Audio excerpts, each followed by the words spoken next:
Everyone, and welcome to our Climate Action North pre-COP26 Summit. We're delighted to be joined today by our speakers, all covering the topics aligned with COP26, which will take place in Glasgow between the 1st and the 12th of November. So the topics we're covering today are sustainable transport, nature-based solutions, climate risk and adaptation, finance, and future energy. We hope you enjoy the event, and if you are interested in keeping in touch with us at Climate Action North, please do follow us on social media and keep an eye on our website for further events happening during COP26 fortnight. So I'm delighted to welcome our first speaker today, which is Martin Valenti, who's the Director of NetZero for South of Scotland Enterprise. Welcome, Martin. Welcome to this pre-COP event. We're delighted you can join us today. And it was really just to ask a few questions about COP26 and how you feel it might go. Want to tell us a little bit about your role in COP26, what you've been doing and how you've been preparing for what's to come? Sure, Sharon. First, I'd say thank you for the invitation. I get invited to speak to a lot of people about COP26, probably because I'm a bit unusual. I'm an optimist, and amidst a sea of people who are feeling, overwhelmed by climate change, I've still got that glint of hope that something can be done, because the opportunity is here for us all, and we've got lots of solutions. And my job, I suppose, I'm the director for NetZero, probably one of the first directors for NetZero in the public sector. Which is interesting because, normally dealing with these problems get done through the lens of climate change and compliance, and that sits in the regulatory sphere, and it sits maybe in the compliance parts of businesses, and that's fine. But actually that's not worked, because, here we are, 50 years after realizing that man-made anthropogenic, emissions causing these major problems that we're seeing in front of our very eyes right now. And we still, for some reason, I don't know why, view climate change as a problem to manage, rather than view it as an opportunity to explore those new business models that Mariana Mazzucato and Kate Raworth, these kind of fantastic economists, write about. What's the point in trying to incrementally improve a broken system? This is our chance now, post-Brexit, post-COVID, pre-COP, is to get our heads together and think about what is the new economic framework for Scotland and the rest of the world, and how does that economic framework support and enhance outcomes for the environment and well-being. So my job is very much in that space, working with great people like you and trying to get some actions going.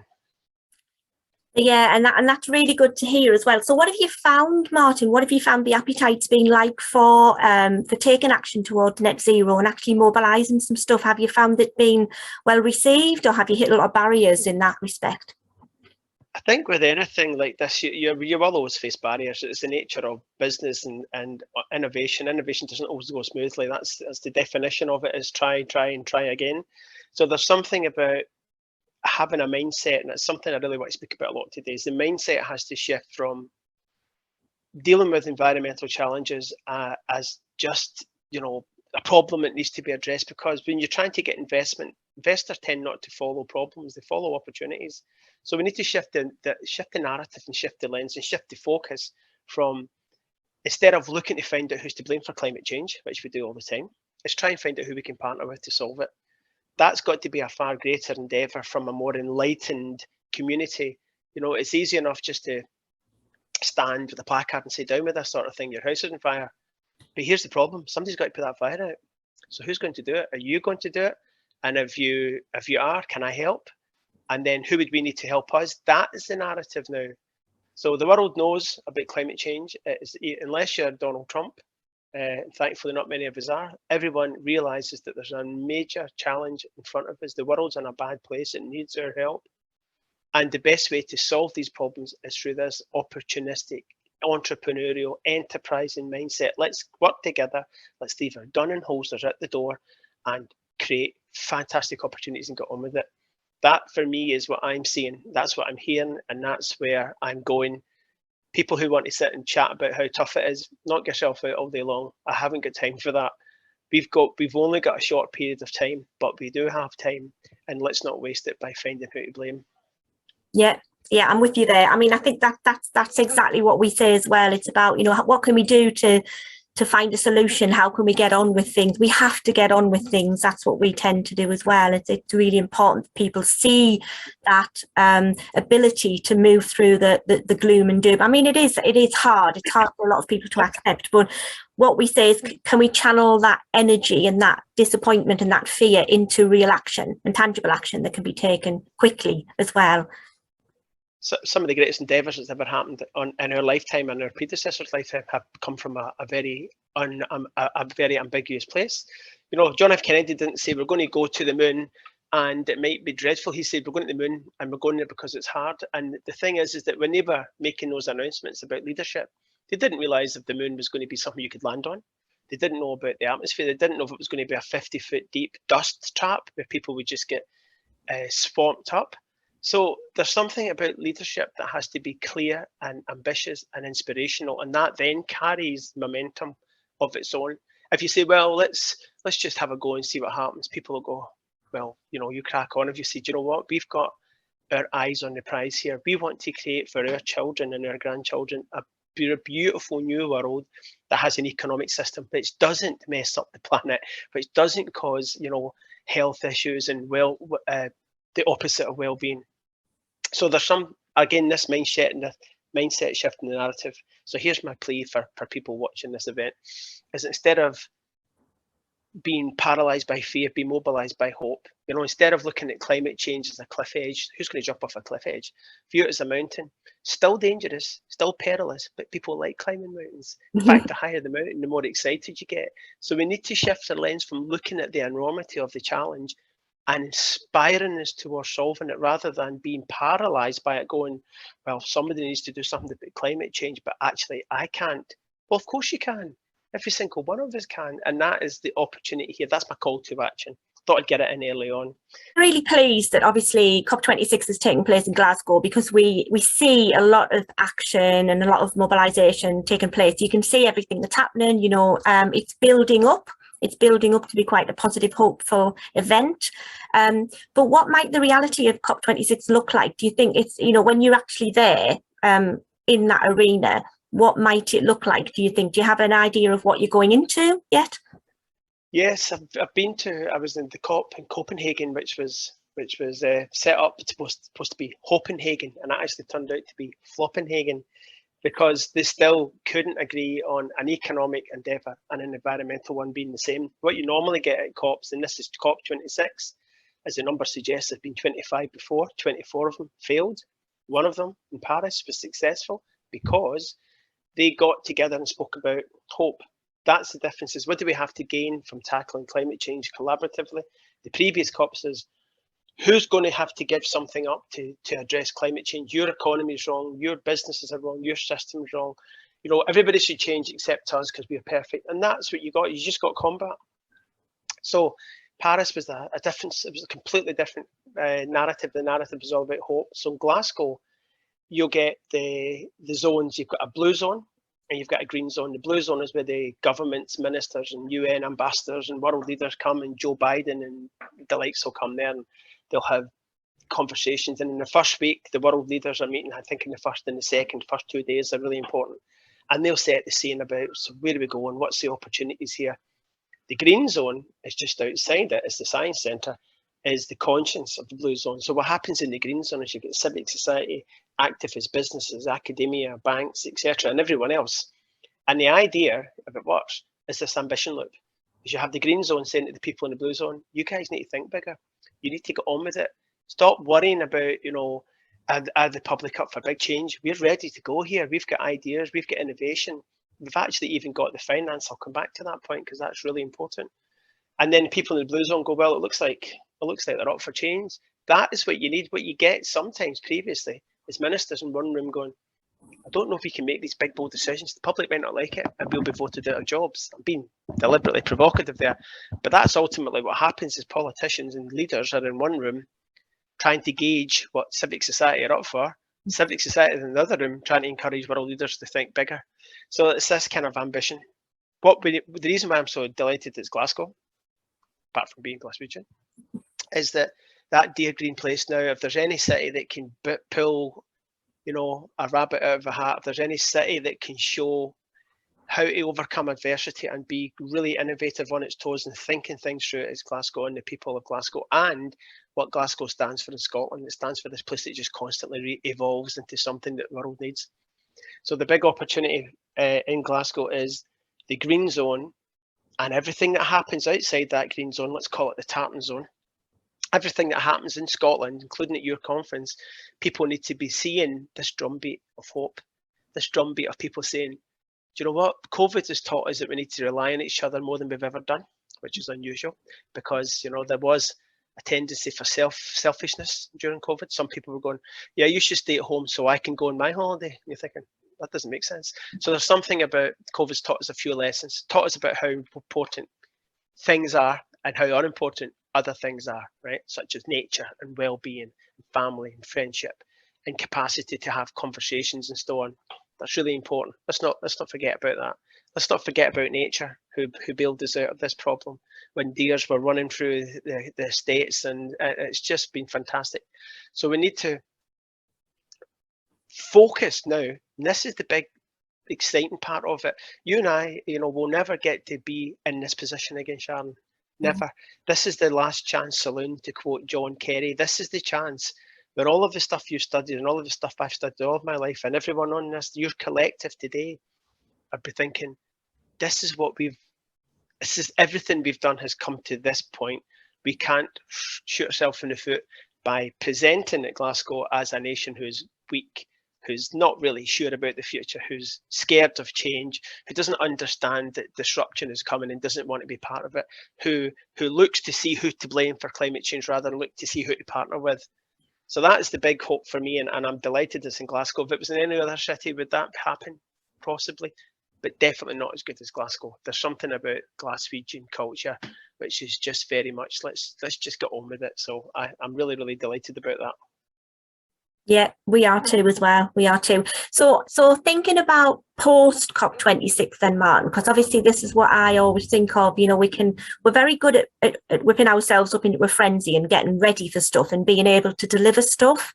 But I wonder if we can keep that pressure on. You know, do you think that once COP26 has been and gone, do you think that will, I mean, obviously it will, we have to hope that it does, but I see a shift now. Obviously, like you said, the last chance saloon, I do see a shift. I mean, I've been banging the drum as long as you have as well, which has been here a long time, but this is the first time I've ever seen that sort of, that shift in between hope and desperation, I suppose, as well, that we have to absolutely do something.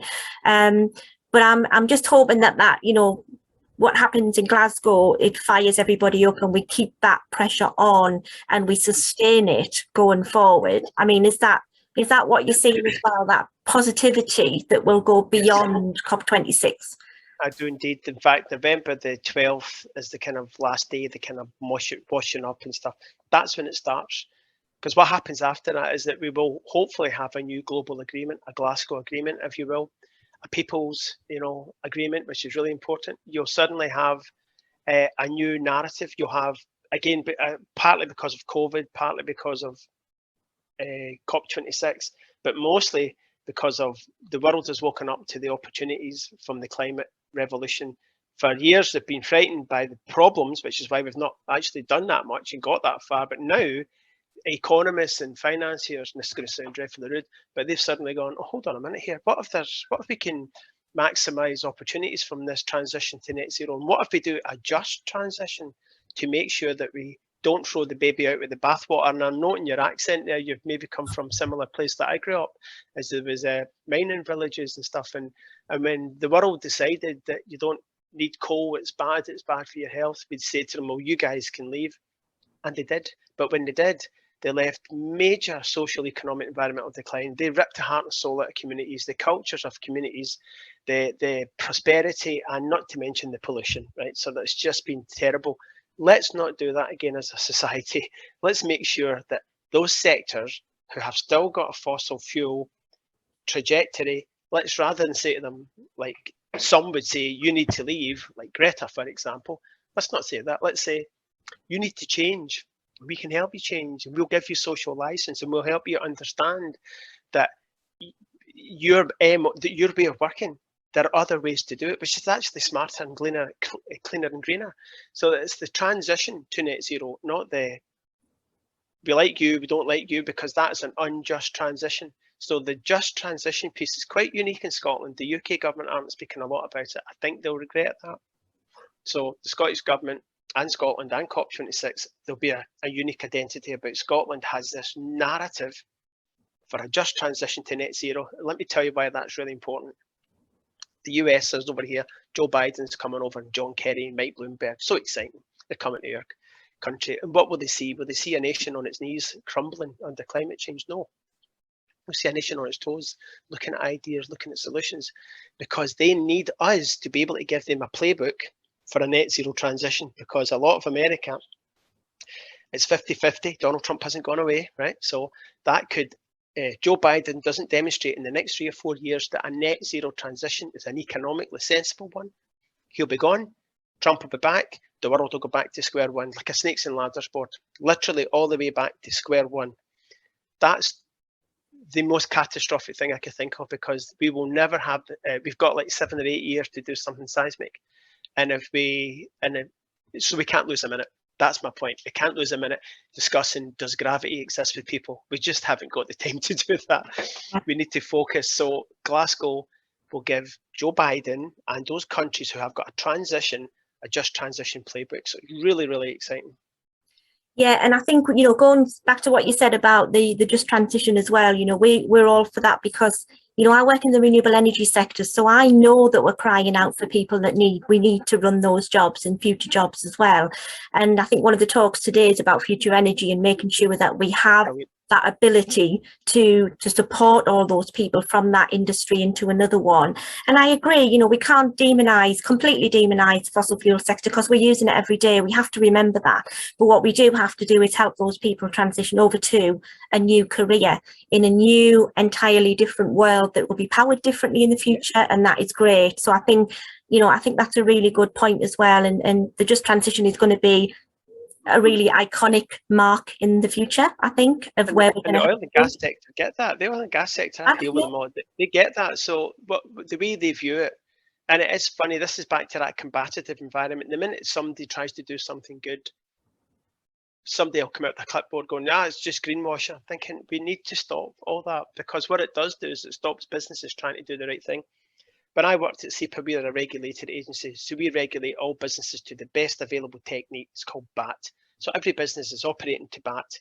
But say Valenti Holdings, right, decided, well, actually, I'm complying with regulations, but I still want to do some more. So what can I do? Well, why don't you go and invest in nature and try and protect some peatlands, which is a really good carbon sequestration? Or why don't you get involved in constructed biodiversity zones? These are all smashing things. But the worry for me as a business is, well, the minute I start to do that, I'm going to have someone up the placard saying greenwash. So you can see the nonsensical nature of that. Is that, and the beauty of it is that we have a very heavily regulated sector, and we have Nature Scot, and we have Zero Waste Scotland, and we have 19 universities, and we have everything at our disposal in Scotland. What we need to stop doing, your audience could repeat after me by now, is finding who to blame. It is not constructive. It's just going to hold us where we are, fighting and arguing amongst ourselves. And in 10 years' time, by the way, it'll be too late by then. Someone smarter than us might go, maybe we should have had a different approach. So what I'm proposing to your delegates today, because I don't do presentations, I just do propositions. I'm proposing to you is that we need to pause everything in the past. The last 50 years has driven us to a climate emergency. That's where we've arrived. That's not smart. And, you know, you think about all the things in the previous unjust transitions, that's not smart. So what do we do from this point onwards? 58 days to go before COP. Do we agree, and this is the big call to action, that we're going to focus on writing the future, not digesting history? We're going to focus on how do we mobilize our geography to solve the problems that the geology problems left behind. Mm-hmm. It's wind, wave and tidal. And how do we transition all of those amazing skills and infrastructure that's in the oil and gas sector, the landfilling sector, the construction and manufacture sector, some amazing people who are innovators in those sectors. So let's, instead of standing with the placard let's stand with an open hand to say, how can we help you? We've got some ideas. We've got some great innovation in the universities. Anyway, I could talk all day about these kind of things, but I would love to see us now unite, go forward, rather than be fragmented and stay still. It's just too important. Yeah, I mean, and I think what we'll find is with this event as well is that we will find that there is an appetite for both. You will get, there's a right to protest when you feel that you need to, but I also believe that, it's about finding solutions. So, I'm a big fan of everything. I think there's an approach for everything. I think there's a time and a place for everything as well. And I think that's where, as a society and a nation, we need to be balancing that out, I suppose, obviously with, not opening as many new coal-fired power stations and looking for alternatives, but like you say, work with the sectors and the professionalisms and the expertise that we have to be able to just transition. So yeah, I think it's really important going forward that, it's going to be hopefully a hopeful ride ahead. I hope, that we be able to sort of do that. But I think you're right, there is a lot more appetite to work together and collaborate. We certainly see that in our region. I'm sure you do in yours as well. So collaborations are going to be key. Would you agree going forward that we absolutely have to? It's probably one. So all COPs have their identity, whether they like it or not. Paris was the one that was successful. You couldn't mention any other ones because they were all failure. And unfortunately, you really remember Floppenhagen because that was the one that was supposed to be Paris, and it spectacularly exploded. It didn't work well at all. Glasgow has been. So the identity for Glasgow COP is the collaborative COP, and the two key themes are people and just transition. If you think about that, some people will say, oh, it's about businesses. I'm thinking, well, who do you think runs businesses? Robots. There's human beings there, so they're people. Yeah, but why does this just transition thing fit? I said, well, why would you incrementally try and improve a system that people didn't want and it hasn't worked for everyone? Why? I'm sure the board of Blockbuster Videos are still sitting going, what happened? We were doing really, really well. Our business was incrementally improving at a steady rate and everything was fine. But hold on, Spotify and Netflix just swing by them and say, we're off, we're just taking over your business. There are new ways to do things. There are disruption. There's the big change coming to you, to me, and to everyone. If you think about in just, 9 years' time, 2030, the emission reduction targets are seismic. You just let that sink in. These are seismic. So nothing that you take for granted at the moment is going to be there. You're going to have to think about how we do it now. There are two things that can happen here. One is you become abandoned and fearful and things happen and then you go, oh, that's not what we wanted, Blockbuster Video. Or the other one is, you know what, I'm going to shape the future to suit my ends. I'm going to shape that future, Spotify. So you decide to be the disruptor and not the disrupted. You decide, and this is again another many call to actions that for. The call to action again is take control of the future that you want to live in and you want your children to live in. Don't moan about the fact that people are still arguing about who to blame. If that's the case, then you've probably not done all you can. And I know every single day I challenge myself. Sharon, you see that on LinkedIn. I try every single day to feel uncomfortable at meetings, including this one. I'm not a big public speaker, but feel uncomfortable because nothing grows in a comfort zone. You're going to have to, everybody's going to have to feel a wee bit of uncomfortableness here and push yourselves. But guess what? Like climbing that mountain, when we get there, it's going to be phenomenal. And we've just got to have this endless, relentless ambition for hope, because if we let the naysayers and the doomsday people win, we've all lost.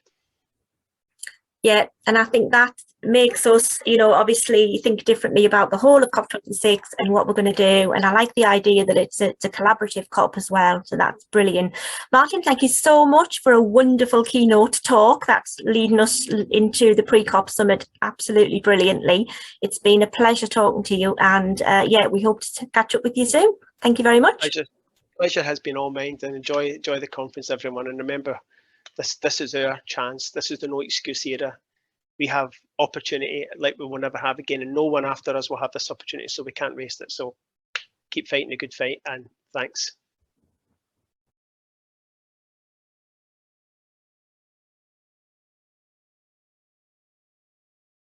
Well, thanks, Sharon. Yeah, thanks for inviting me to this session. So yeah, delighted to be here. So yeah, just going to take you through sort of Daikin's stance on everything sort of green and low carbon and what we're doing and what our thoughts and plans are. So yeah, hopefully you'll find it quite interesting. So this is essentially what I'm going to cover. Do a little bit of a brief introduction, and then I'm going to talk about sort of net zero and what our sort of drivers are that are aligned with government. Essentially, there's an awful lot of funding around, so I'll give you a snapshot of some of the funding pots, which are pretty significant. And then I'll very briefly sort of go through what heat pumps are and how they work without getting too technical. And then I'll be around on the sort of chat afterwards to answer any questions.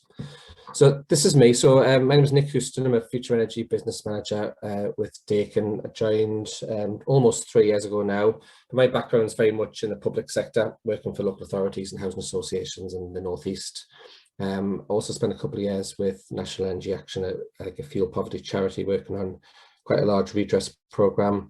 And my role essentially now is just to support and facilitate organisations with everything to do with low carbon, government policy, funding, training, advice, just pretty much in the middle to try and make connections and join the dots and just provide support. So yeah, so this is a good session for me just to try and meet new people and network.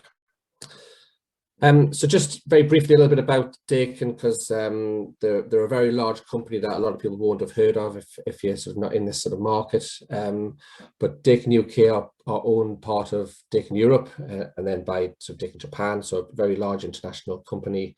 Been making heat pumps since the 1950s, and we've got 4 manufacturing facilities across Europe at the moment. We've got a European HQ in Belgium.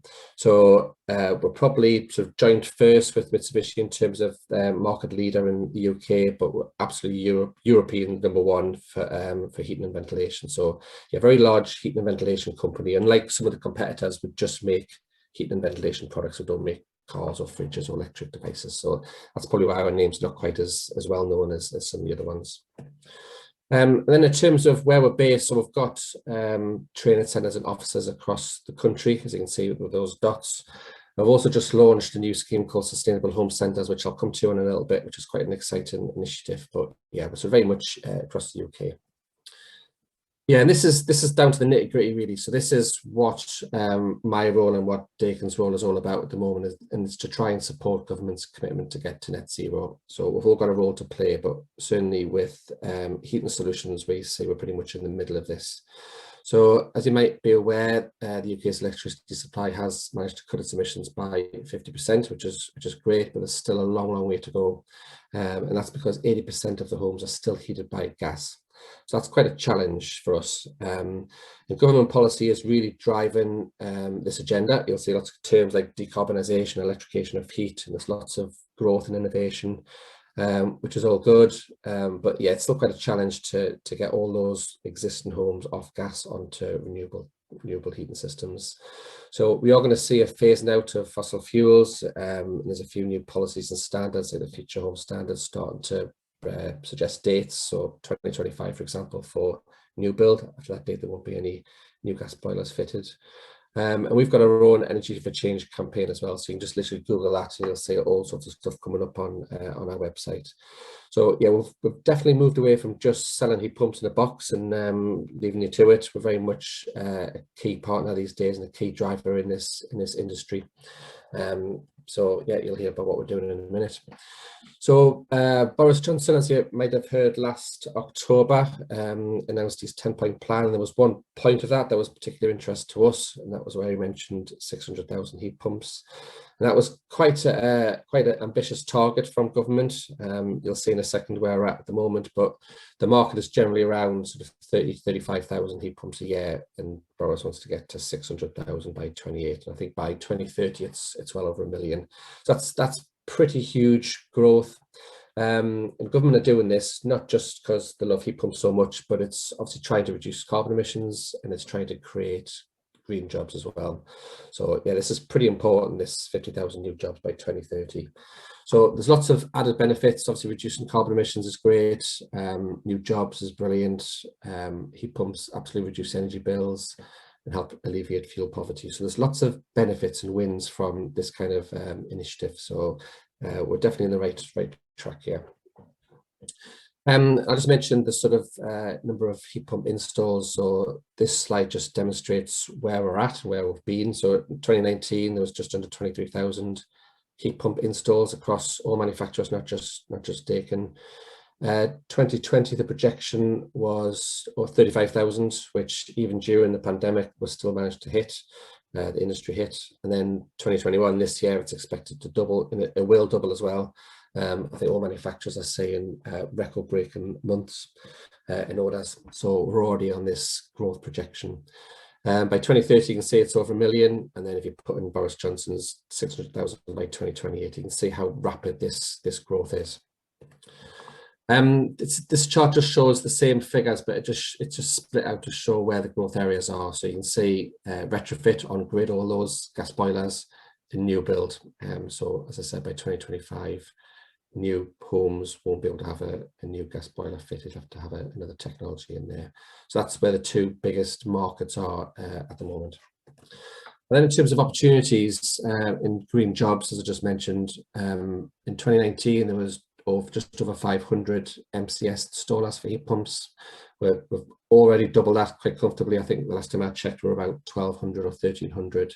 But again, by 2030, we need to be at 17,000. So in terms of opportunities for the wider industry, it's pretty significant.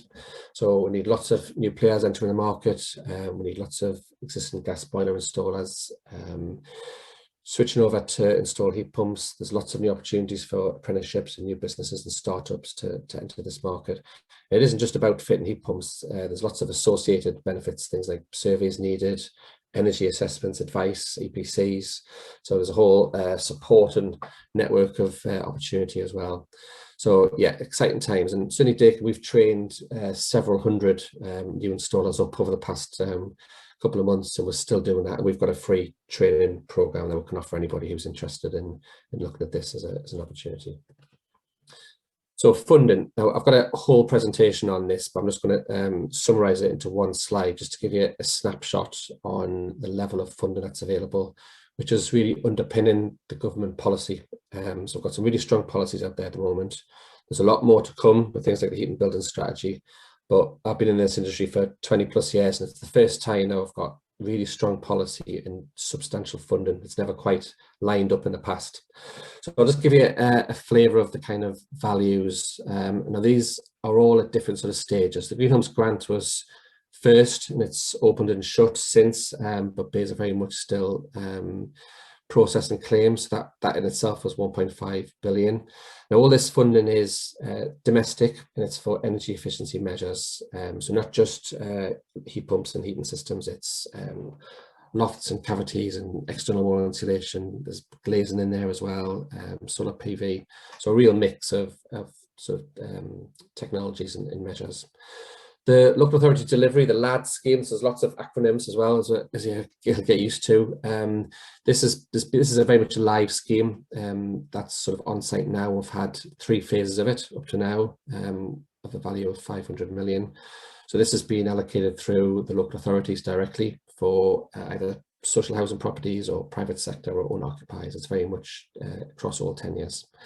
We've got a new scheme called HUGS, which is Home Upgrade Grant. We've just had the first phase released in the last couple of weeks, but that in itself is 2.5 billion. So this is going to be a sort of 5 to 10 year program, pretty substantial.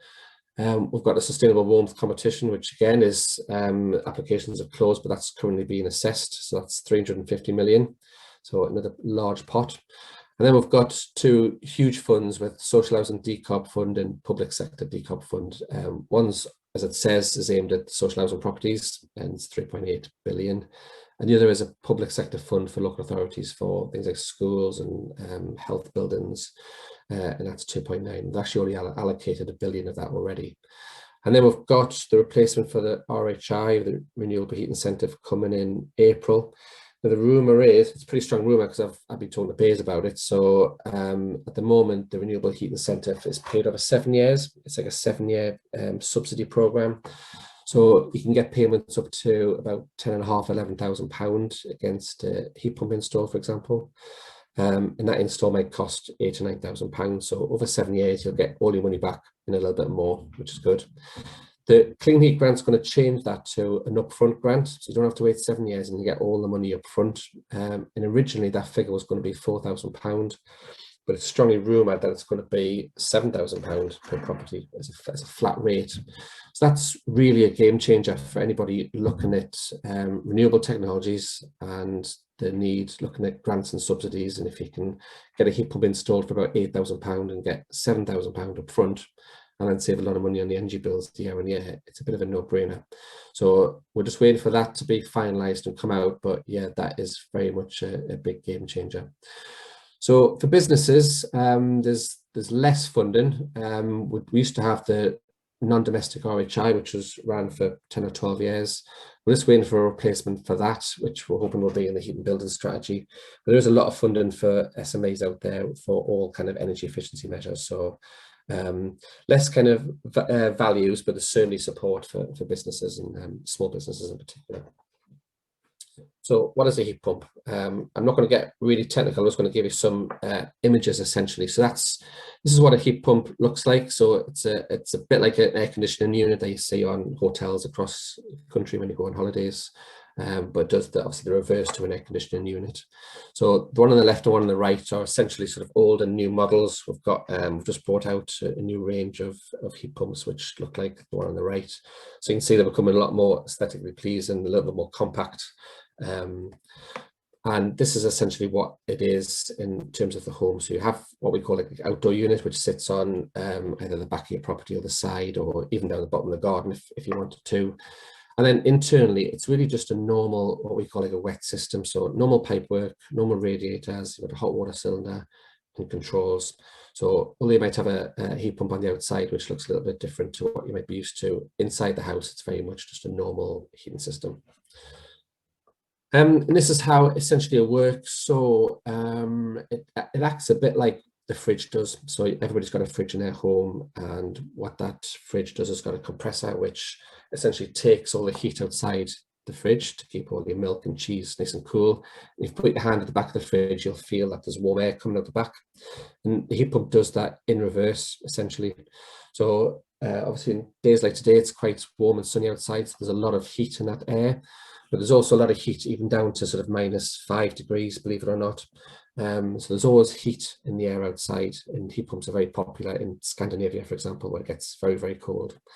So what the heat pump does is essentially sort of sucks in that warm air, and then using electricity, it compresses, uses the heat pump to heat a liquid refrigerant, say what's in your fridge.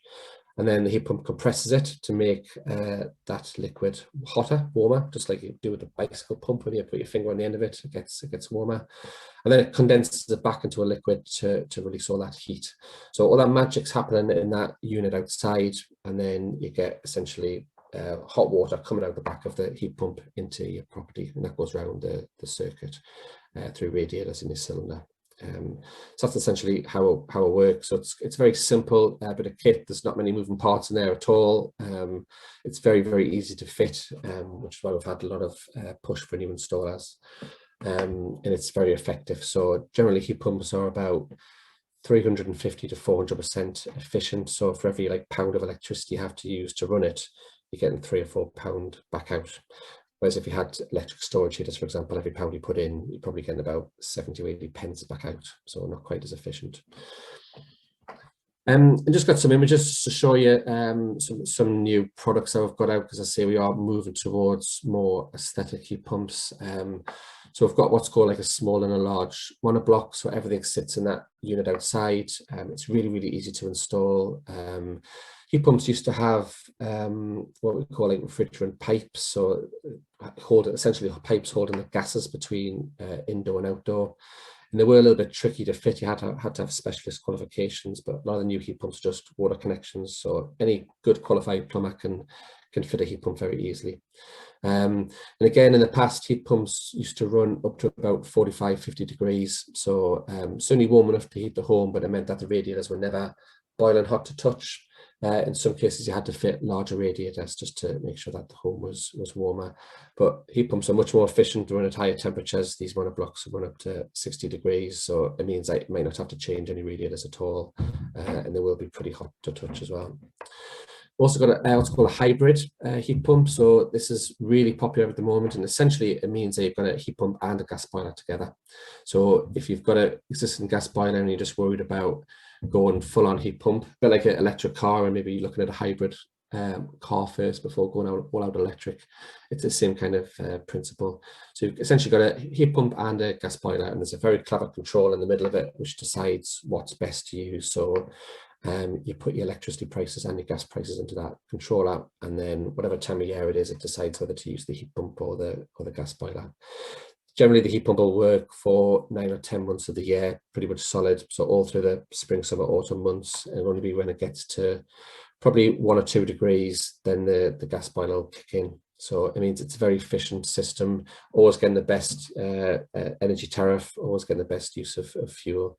So these are pretty popular products at the moment. And then we've also got like a high temp heat pump as well. So probably less common because the higher temperature you go, the less efficient it gets, but these can run up to 70 degrees, so almost as well as hot as a gas boiler would be. So if somebody's really concerned about temperatures, then there is a model to do that. But yeah, we tend to use the sort of lower temperature heat pumps. So why would you look at a heat pump in the first place? I mean, as I've explained, there's a hell of a lot of support and funding at the moment for all kind of renewables from government, and they really are pushing low carbon technologies very hard in all these kind of funds. And all the billions of pounds I mentioned, there isn't a single penny available for new gas boilers. So it really is focused very much on low carbon technology. And there's just literally never been so much funded around. So heat pumps themselves can obviously reduce carbon emissions very, very significantly. If you've got a system that's 400% efficient, that's quite a saving in terms of carbon usage. They will lower fuel bills, certainly if you're moving from off-gas systems like storage heaters or oil or solid fuel coal systems. There'll be fairly significant fuel savings there. Which in turn will reduce fuel poverty levels as well, which is a key driver. I used to work for NEA, so I know how important reducing fuel poverty is. And as I touched on, they are very quick and easy to install. Normal installs take sort of 2 days maximum generally, depending on what's coming out of the sort of current heating system. But yeah, for installers, they find it pretty easy to install and fit. Just a little glimpse of other kind of things I'm working on at the moment. So it's a fairly active industry out there, and connectivity is pretty strong with the energy companies. So whilst heat pumps are very efficient still, we do have a little bit of a challenge when it comes to taking out a gas boiler and putting a heat pump in due to the cost of electricity and gas. So at the moment, electricity is very, very high as a tariff, higher than it's ever been. And while heat pumps might be 400% efficient, if electricity is 4 or even 5 times more expensive than gas, it does present a problem because we don't want to fit a system that's going to cause energy bills to increase. So we're looking at other ways to make those heat pumps even more efficient. And there's lots of fancy terms like demand side response and time of use and grid balancing. And all that means essentially is just being a little bit smarter with how that heat pumps run. So looking at when that heat's needed throughout the day, could the hot water cylinder be heated, for example, during the night when off-peak tariffs can be used? If there's PV on the roof, can those PV panels be used to heat the heat pump, to run the heat pump instead? So essentially run the heating system free of charge. So yeah, we're looking to merge PV systems and battery storage and just be a little bit smarter with how heat pumps and energy is used in the home. And we do have some very specialist heat pump tariffs on the way. I'm not mentioning any names, but a couple of the very large energy companies are very close to releasing heat pump tariffs, which essentially work. They'll be like almost like a dual tariff, but with a single meter. So you'll get a normal daytime electricity tariff, and you'll get a heat pump tariff. And what they'll probably do is give some sort of rebate or discount for anything that's being used for the heat pump. So yeah, exciting times in terms of connectivity and energy usage, and all the energy providers are pretty big at the moment. So I started on this at the beginning. I mentioned sustainable home standards, and I just wanted to finish with this as well, because one of the barriers that I've identified really with heat pumps is just the general public probably don't know what they are. And previously, if you wanted to go and have a look at a heat pump, you had to go to either a factory or one of our offices, and we've got about 5 or 6 of them, but they're not across the country. So to try and improve access and remove some of these barriers and dispel any like myths that people might have on heat pumps, we've set up something called Sustainable Home Centres. Now these are part showroom, so you can come in and have a look at working heat pumps in a sort of home setting. They're a training centre as well, so we can train local authorities, installers, housing associations, energy hubs, anybody who's interested in learning about heat pumps. We've got a training centre. And they're also like a trade counter as well, which means essentially the whole stock, and that's quite important. So at the moment, our heat pumps are made in Europe, and then they're shipped to a large warehouse we've got in Kent, and then they're brought across the country from there. The idea with these centres is that stock is held locally. We've got about 18 or 19 at the moment. We're looking to have over 30 by the end of March. So the idea is that in the very near future, anybody will be within sort of 40 or 50 miles of a centre, and we'll try and narrow that down in the sort of near future too. So people can come and have a look, see what they are, see what they look like, see how quiet they are, and then they can order locally as well. So it just makes it all a little bit more accessible.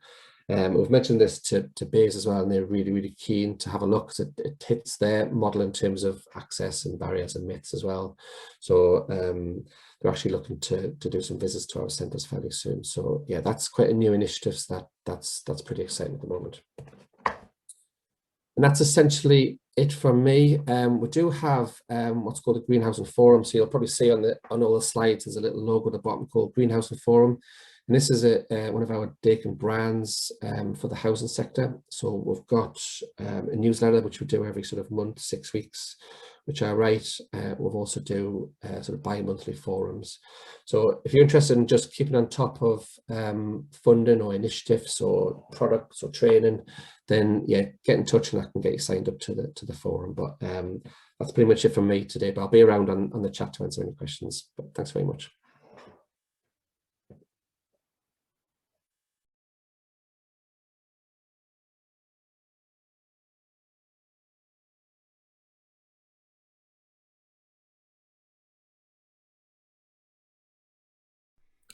Hello, my name's Paul Jepson, and it's a pleasure to be with you online and to present on the topic of how to make rewilding investable. Rewilding signifies a new ambition in conservation, an ambition to move beyond a defensive focus on nature protection towards a proactive agenda of nature recovery. But rewilding needs land. And all land is an asset, and that asset needs to generate some form of value for someone. And in particular, if we're going to scale rewilding, if we're going to expand nature recovery, we need to find ways to generate forms of financial value, revenues, to maintain that land, to develop that land, and to create employment for people associated with that land. And that aspiration, that need, if you like, that ambition is sometimes what we professional rewilders call the holy grail of rewilding. How can we make rewilding into a revenue generating proposition that can attract investment for the transition from whatever form the land is currently in to a more rewilded state, and to invest in the infrastructure or human resources which we'd need to make rewilding an enterprise, if you like, on that. So just before I get into that, if you like, let's just maybe I could just say what, my perspective on what rewilding is. And I particularly like a definition of rewilding which Chris Sandham originally put out, and which I've sort of expanded a little bit. And that's thinking of rewilding as spaces of innovation, both physical spaces, lands, but also intellectual spaces of innovation. And innovation in advances in science, in ecological science, economic science, social science, innovations in practice, and what we're going to talk about today, innovations in finance. But rewilding is really characterised by a desire to restore and recover ecosystem processes and functions, often through the introduction of what we call functional species, such as large herbivores, so that the ecosystems can become what sometimes is termed self-willed, that we're not prescribing an end state. The ecosystems can find their own end state, obviously within the constraints of what is feasible in our complex societies, and steered by humans as ecosystem engineers to generate the forms of value which we desire.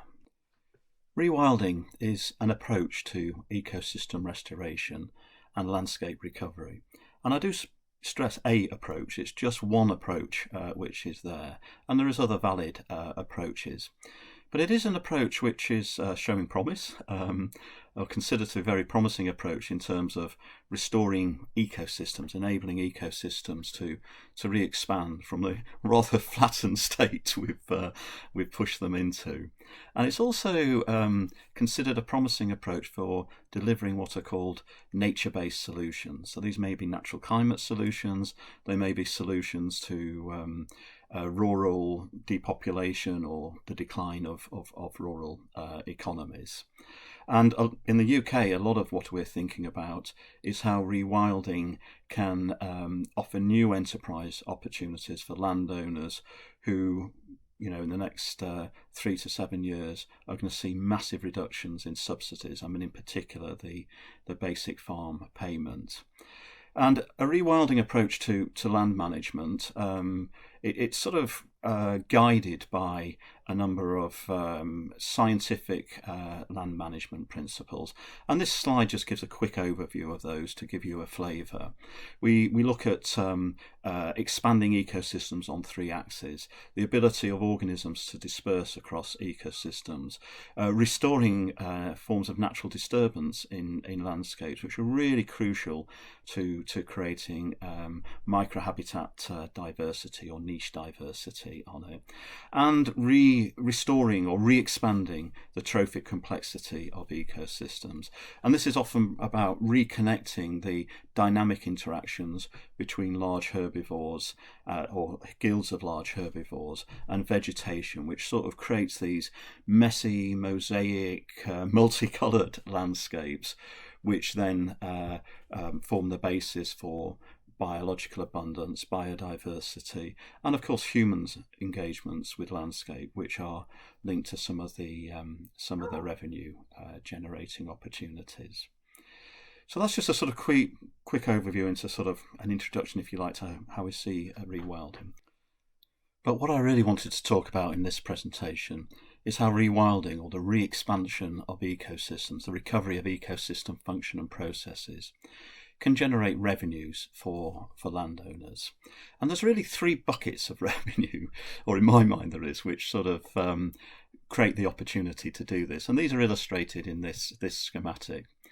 So one bucket, an emerging bucket if you like, is the revenues from payments for ecosystem services. And these can be of 2 types. One, there are public payments for ecosystem services. And in the UK, these are going to come from the Environmental Land Management Scheme, which will pay farmers to manage their land to produce environmental public benefit, such as natural flood management on it. And then there may be grant schemes associated with that for instance, for tree planting to increase our tree cover. And then there's another area which I'm going to really talk about, and it's an emerging area, which is private markets for what are called natural capital credits. Now, you're probably all familiar with these in terms of carbon credits, but currently they're expanding to include nitrate credits, biodiversity credits, and also we at Ecosulis are developing a rewilding token. At the top of this schematic is, in some ways, the classical produce of farming.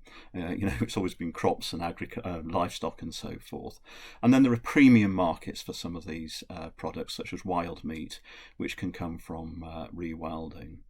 And then the other area, which of course has been around for ages, is leisure activities, visitation, ecotourism. And again, this is really expanding, partly the staycation effects of COVID, and also the rise of demand for experiential recreation. And I'll talk about that as well. Well, let's talk first about these emerging markets for natural capital credits. And I just want to preface what I say by saying that this area is really fluid at the moment. There's been a huge amount of sort of innovative thinking and activity during lockdown. And of course, we've all been able to speak to each other more easily over Zooms and Teams and so forth. And I should also say that the relationship between these emerging private markets for natural capital credits and the public payments through ELMS is not quite resolved yet. You know, whether there can be double payment, whether you can receive money to, restore nature through the ELMS scheme and then sell some of the outputs of that restoration, carbon sequestration, biodiversity, on private markets. There may be a feeling that that's sort of double dipping, and the principle that if markets can pay for public goods, they should do that, and public money should pay for public goods which the market can't cover. There is an area though there which is really interesting in thinking whether the public funding should pay for the transition from, a more sort of commodified cultural based enterprise to a nature based enterprise on that. Now, these markets for natural capital credits are really, they're coming from a number of areas, but one of the things is really corporate demand for the ability to achieve their aspirations to become not only climate neutral, but now nature positive. And I think this is one of the big shifts in the last year.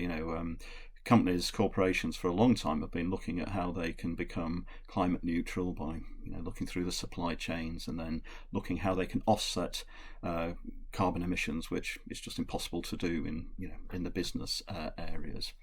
But since the growing recognition of the nature and ecological emergency, corporations or leading corporations are starting, so how can we become nature positive as well? We want to become nature positive. We want to sort of contribute not just to offsetting the harm we're doing, but actually contributing to these bigger public aspirations of leaving nature in a better place than we found it, which of course is very much part of the ambition of our 25-year environment plan. And one of the interesting things here as well, which I think is driving this interest in nature-related credits, is that for a corporation to go carbon neutral, they come to this point where they can't offset anything. So then they're saying, okay, let's buy those offsets. But carbon, of course, it's just a ton of carbon either sequestered or not released. And that's it's a global commodity. You can buy that ton of carbon. You could buy it from the UK, or you could buy it from Sumatra. And of course, actually, the cost of producing those changes in carbon, those tons of carbon, are different elsewhere. So financial managers in corporations will very rightly say, well, if we need to offset this, surely it's cheaper to buy our carbon from peatland restoration in Sumatra. Why should we buy carbon in the UK, which is much more expensive? And this is where there's the recognition is actually that if you combine carbon credits with rewilding credits or nature credit, you get contextual value to it. And the contextual value or the value of nature credits is different from that pure commodity value of carbon.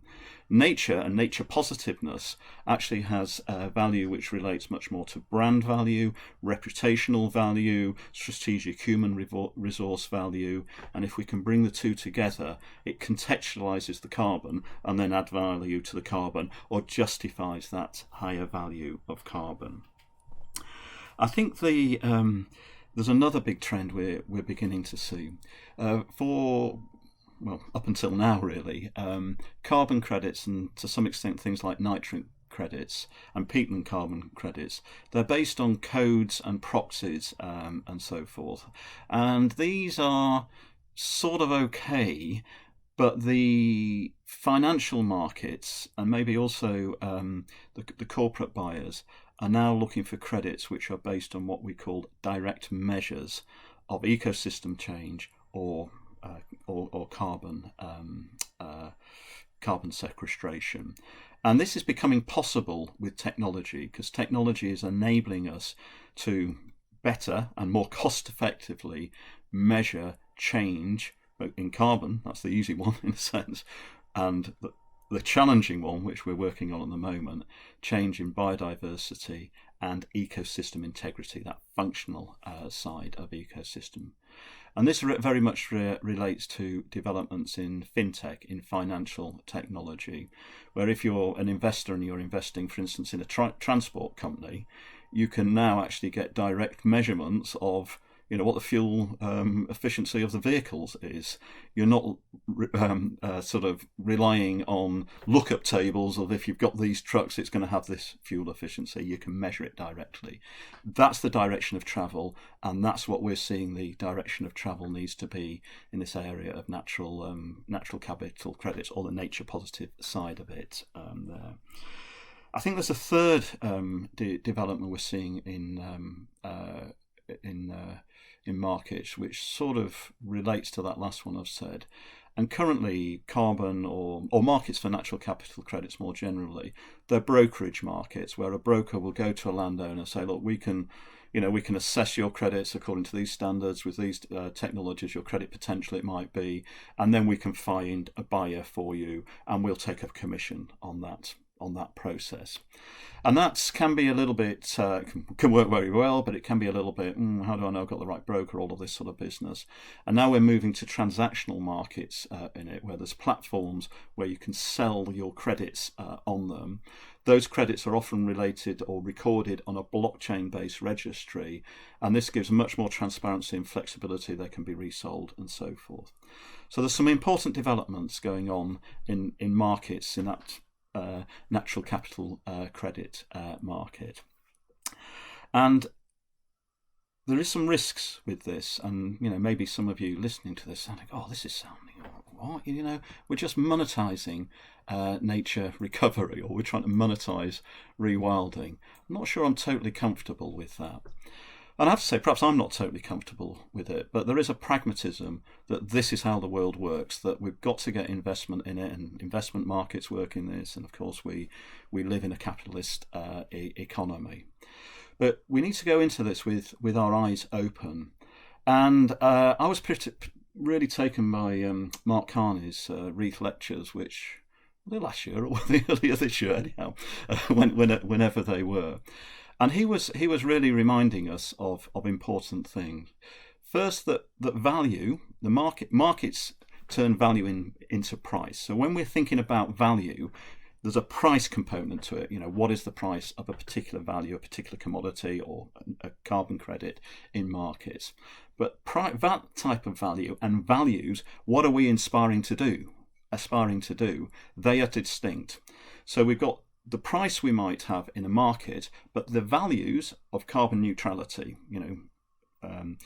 meeting the 1.5 degree ambition, and the value of nature restoration, leaving nature in a better place. These are values, these are societal aspirations, and they're distinct but related to price on it.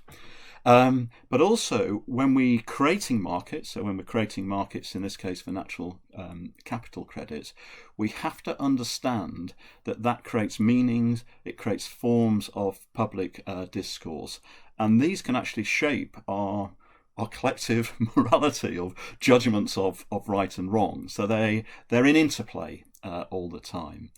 And then the pricing of goods and the pricing of services in markets, if we just focus on that, it can flatten the social values, what we aspire to do. And I think this is this broader public debate we're in at the moment, where we're saying, wow, we've had this 30 years of neoliberal capital, and it's all been, markets can deliver public goods. And you know what, as a society, we're not feeling that we're delivering, our collective aspirations. There are downsides to it.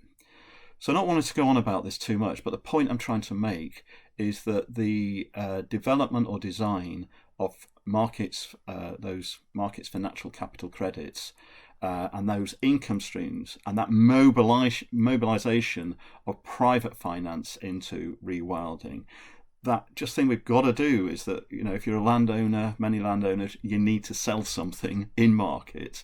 We've got to design that wisely and think about those sort of points which Mark Carney was making. So we at Ecosulis and my innovation team has really been trying to get a head around this and thinking about how to do it. And we're going along the line of and preparing to introduce what we call a rewilding token, or a token. And we're using the word token just to make that conceptual difference between offset credits, the offsetting of harm. Because those offset credits, if you're just going for those, you could just be managing your land to maximize carbon credits. That would take us sort of down plantation carbon forestry. Well, that's not different from plantations, which, have caused environmental difference in the future. Or if you're saying, look, I just want to maximise biodiversity credits, that could take us down the line, or farmers down the line, of just creating patches of standardised vegetation communities, which might be nice and look nice, and they will have some value, but they're not going to achieve the value which a more rewilded approach could take. Again, it's just dealing with the flattening of ecosystems rather than the re-expansion of ecosystems. So the concepts of a rewilding token here is to say, okay, so let's think about what an ecosystem is. So an ecosystem is all of these interactions between different components of it. And all of those interactions produce what we call emergent properties. So carbon sequestration is an emergent property in it. So let's take that out and price that emergent property. Biodiversity, the diversity of cultural species, or the diversity of biological abundance. Those are emergent outputs. Okay, so we could have a credit, an offset credit there, which would offset the the harm we do when we do development. Nitrates fall into that. The ability of ecosystem processes to depollute water or whatever. But then let's have another type of token, which is looking at the underlying state of the land asset in it. And this is where the rewilding token is. And we've got a set of indicators based on some of that science I just showed earlier, which can baseline the state of an ecosystem and then not totally predict, but model the improvements in those interactions between the basic functioning attributes of ecosystems and land management rewilding practices in it. Now that gives us a different opportunity, because that gives on the nature positive side, gives people or corporates the opportunity to invest in the improvement of our underlying ecosystem assets, which ultimately is the social purpose, the values type of things we're doing. But it's recognizing that investors, be they corporate investors, investments markets, or people such as you and me who want to do some impact philanthropy, we really want some measures of what's going on. We don't want to just base on good words and trust and marketing PR. So it's providing those underlying metrics which can be reported in ESG reports, or which we can we can track how these things are doing on our phones and our investments and so forth. So that's broadly the concept of the rewilding credit, which is attracting that investment, not ownership, but in the underlying rewilding assets. And sometimes I think about this, just to use an analogy of this, I think about it. I started my career in Manchester in the 70s when there was a lot of urban regeneration going, and there was these big factories from the industrial age, which used to be cotton mills or whatever, and they were defunct. But you had that fundamental asset there. So that's the asset of the analogy, or the analogy of land. And then you could invest in that asset, the repurposing of that asset, if you like, in one of two ways. For instance, you could turn it into flats, and you could say, right, my units there, which are going to generate revenue or rental units, or you could convert it, regenerate it into a cultural centre. You say, okay, so my revenue streams from that might be ticket sales, might be franchises for the cafe or whatever. So that's there. But the underlying asset and the ability of that asset to function that's where I'm going to bring in a more socially minded investment to do that. And the people who have done that are going to be proud of having that stake in it. So the sorts of value or returns they want in their investment are not just monetary returns, or they're not the monetary returns. They're a stake in that sort of that pride in yeah, I've been involved in that. I've invested in it. Oh, I might get a bit of privileged access to it, or whatever. And I can tell my friends about this. I can be, I can not brag about, well, maybe brag about it a little bit, but I can just feel that pride. And that's the concept of the Rewilding token. So perhaps enough about the hard economics. Now let's move on and start thinking about another revenue stream which can connect with those tokens and credits which I've just been talking about, or can be independent. And actually quite a lot of early stage rewilding initiatives in the UK are thinking about this area, which goes into this line of visitation, hospitality, recreation, or so forth. And when I'm thinking about what is the income generating opportunity from rewilding initiatives for this, I often take as my lead this quote from a Tech Futures book by Kevin Kelly, which I really love. And somewhere in it might actually even be in the introduction, he poses this really lovely question of, in a world where everything is becoming copyable, streamable, shareable, and rentable, what will become valuable? And I'm sure we all recognise this world we're in. We always recognise it when we're, thinking about, what to buy your parents or your brothers or sisters or your dad or whatever. What are you buying from their birthday now? You can't buy them an album. They just stream the music or whatever.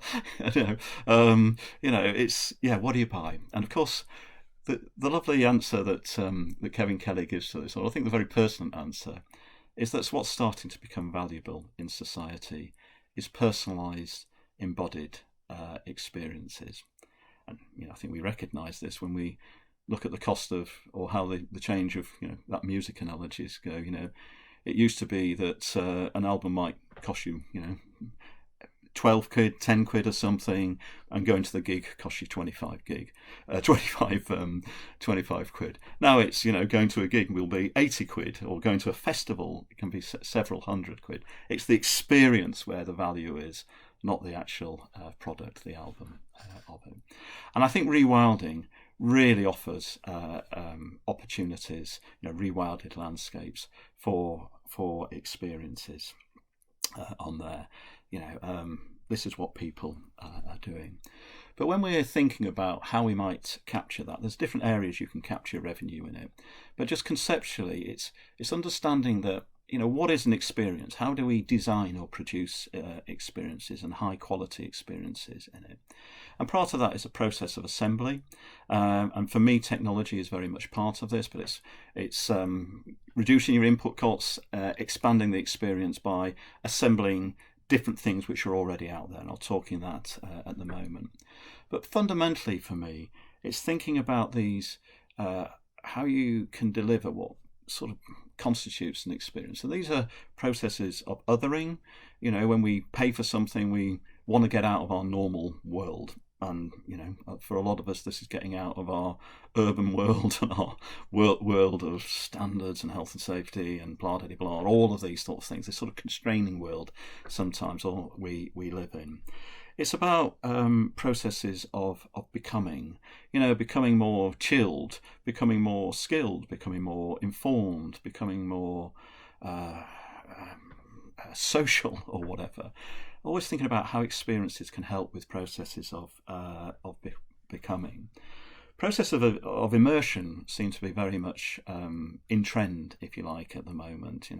The whole rise of wild swimming is a really immersive sense of that. But the ability just to immerse yourself in something and something different, be this a beautiful natural setting, be it just immersing yourself in a gentle activity of foraging for blackberries or whatever, or immersing yourself in cooking or wildlife photography or whatever. Just that, concepts of the flow, that very relaxing state you can get into when you're doing something, but it's not too challenging or stressful, but it's using your mind as well and in a different place, and so forth. And then I think other sort of process-based themes which are really important to the the experience we might be generating through rewilding, and then obviously selling, a process of storifying storifying the experience, but also giving stories which people can share, with their friends over Instagram, or so forth, and which can be part of going home from that experience and just having lots of stuff to chat about, basically, and just enrich our social lives, through that. Yeah, okay, so that sounds all a bit abstract, but if we're a land manager, or if we're thinking about investing in rewilding, how that might come to be. And here I'll just sort of give you a little bit of an illustration of that on it. So one side of things is which is big, and a lot of landowners are doing this, is the hospitality. We've all heard of glamping and converting farm cottages into rental properties. There are new forms of there's investment going on in sort of more permanent, year-round and cool-looking glamping pods. There's also thinking going on, in how do we link that with, when we go somewhere, we all need to eat, so you can go out to local restaurants, but there is something about eating in nature. We all love barbecuing or whatever. How can we take that outdoor dining to another step? Now, it might be that we, bring in a sort of whole veg boxy type thing to the pod, and there's recipes, and there's the barbecues or outdoor cooking things where you can just cook up things. It could be that there's quite a lot of developments in farm locker technology, where you can go there and you can pick up food which you want. So that could sort of be integrated into natural places. One of the areas where I see a great opportunity is in what in the urban setting is called micromobility. We're seeing these scooters start appearing in some of our cities. Electric bikes, of course, are appearing, and this really creates some quite exciting opportunities to extend the visitor experience beyond walking or beyond driving around in a safari vehicle.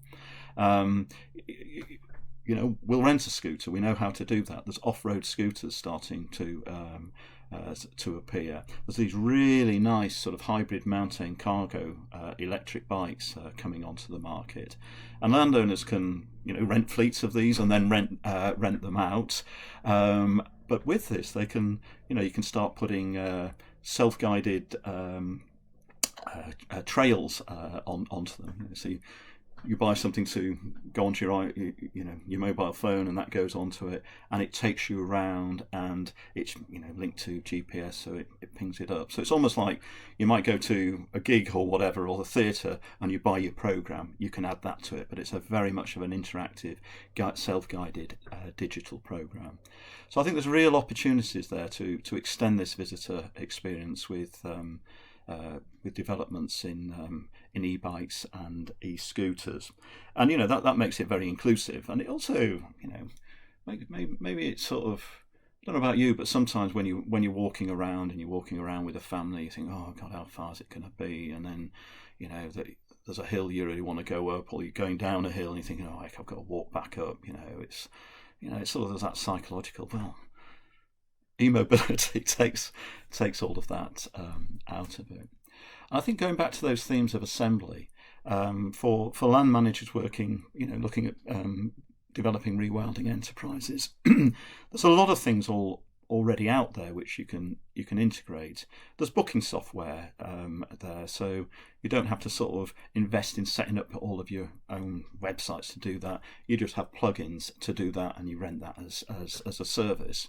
As we're all aware, there's all these parking apps around, so you can easily charge for parking over an app base, or if you're making your area more accessible for electric cars, you can charge out your electric car hookup in there on that. So there's all of this sort of stuff coming in, which you can sort of assemble these visitor experiences. And again, this is an area which you know, we get into in Ecosulis. I mean, I've worked for a long time in my past life in tourism and visitor, and it's a real area where we can sort of develop a new nature tourism.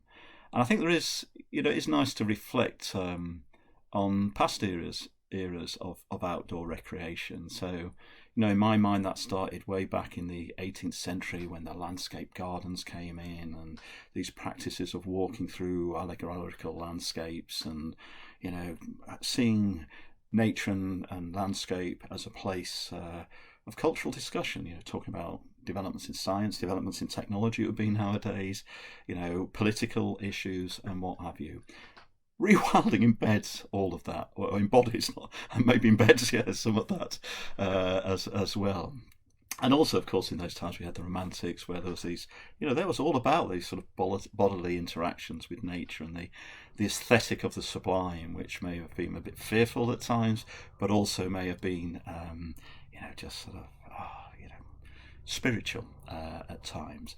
So we have those histories. I think some of that's been lost a little bit, because probably that was replaced maps in well, it was, you know, the next era, if you like, was in the late 19th century, when the rise of natural history and railways and all of these big debates about Darwinism and, oh, you know, what is out there and God's creation, was it God's creation, or, you know, is it evolution, oh, let's go and, you know, study this for true, and it was a craze of the time, going out and recording things and identifying things and classifying things and discussing things, and that's led through to, you know, modern traditions of natural history and birding and so forth. But they're a little bit niche actually nowadays. Of course, also in that era, maybe a bit later, coming into the early 20th century, we had all the walking and access movement, which is very much part of us. But then in the 90s, we had this sort of third wave, if you like, of outdoor recreation, which is sometimes called a more adventure activities or thrill-based recreation, mountain biking, surfing, my goodness, you know, coast-steering, you know, the zip wires that go ape, all of that way, sort of looking for a bit more of a thrill in it. I think it's interesting to think about whether in rewilding we can create a fourth generation of outdoor recreation, which can be sold as a service on rewilding sites. And what is that? You know, I think there's a lot of interest now in mindfulness, in well-being. You know, we do like our tech. We do like the more thrill-based things. Maybe we are looking to recapture that aesthetic of sublime. And maybe for people thinking about, or maybe what I suggest for people who are thinking about developing that area, is really looking outwards and bringing some creative ideas into how you may develop. I mean, you'll have your own creative ideas on it, but of course the markets are always linked to that, you know, that flow between urban and rurally based people. So that's been a sort of useful overview and introduction to thinking about investing in rewilding, or how we can turn rewilding into a revenue generating proposition and an investment opportunity. And I hope what I conveyed is that there's a huge amount of potential here, and there's a lot of people thinking about it, but we haven't quite cracked it yet. And maybe that's the invitation for us as a nation, as a community, to work together to do something pretty amazing. I mean, could you imagine if we can make rewilding investable, and suddenly it starts scaling, and suddenly we've got, well, it went, you know, and then we're moving towards this new, hopeful, empowering, and positive environmental narrative. That's what gets me up in the morning, and I hope it will enthuse you too. Thanks very much.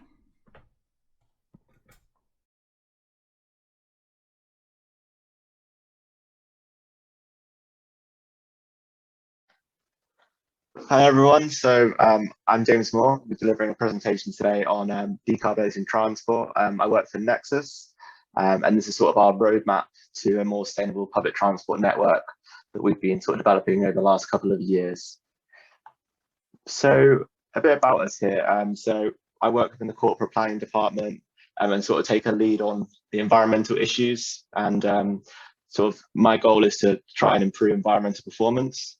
So if you don't know, Nexus is the public transport executive for Tyne and Wear. We run the sort of metro, the Shields Ferry, and any socially necessary bus routes that aren't taken over by commercial operators. We also sort of manage and maintain the bus stations, interchanges and shelters, and we also run the sort of concessionary travel scheme.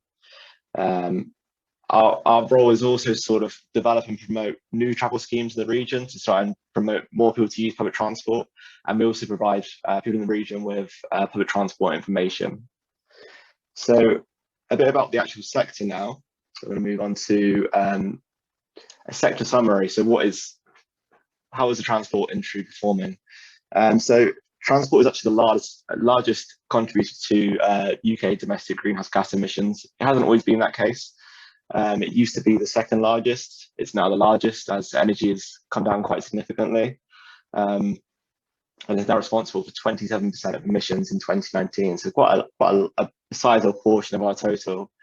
And over half of these, 55%, are actually from cars and taxis. I know a lot of people are quite surprised by that. A lot of people think it'll be a lot of flights, but it is mostly cars and taxis.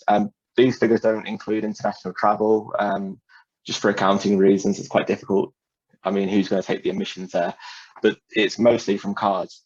And the reason these have kind of maintained in the last sort of 20 to 30 years is that the amount of trips people are taking is going up, and the length of those trips is also increasing. So there's been a 40% increase in kilometres that people have travelled from 1990 until 2019.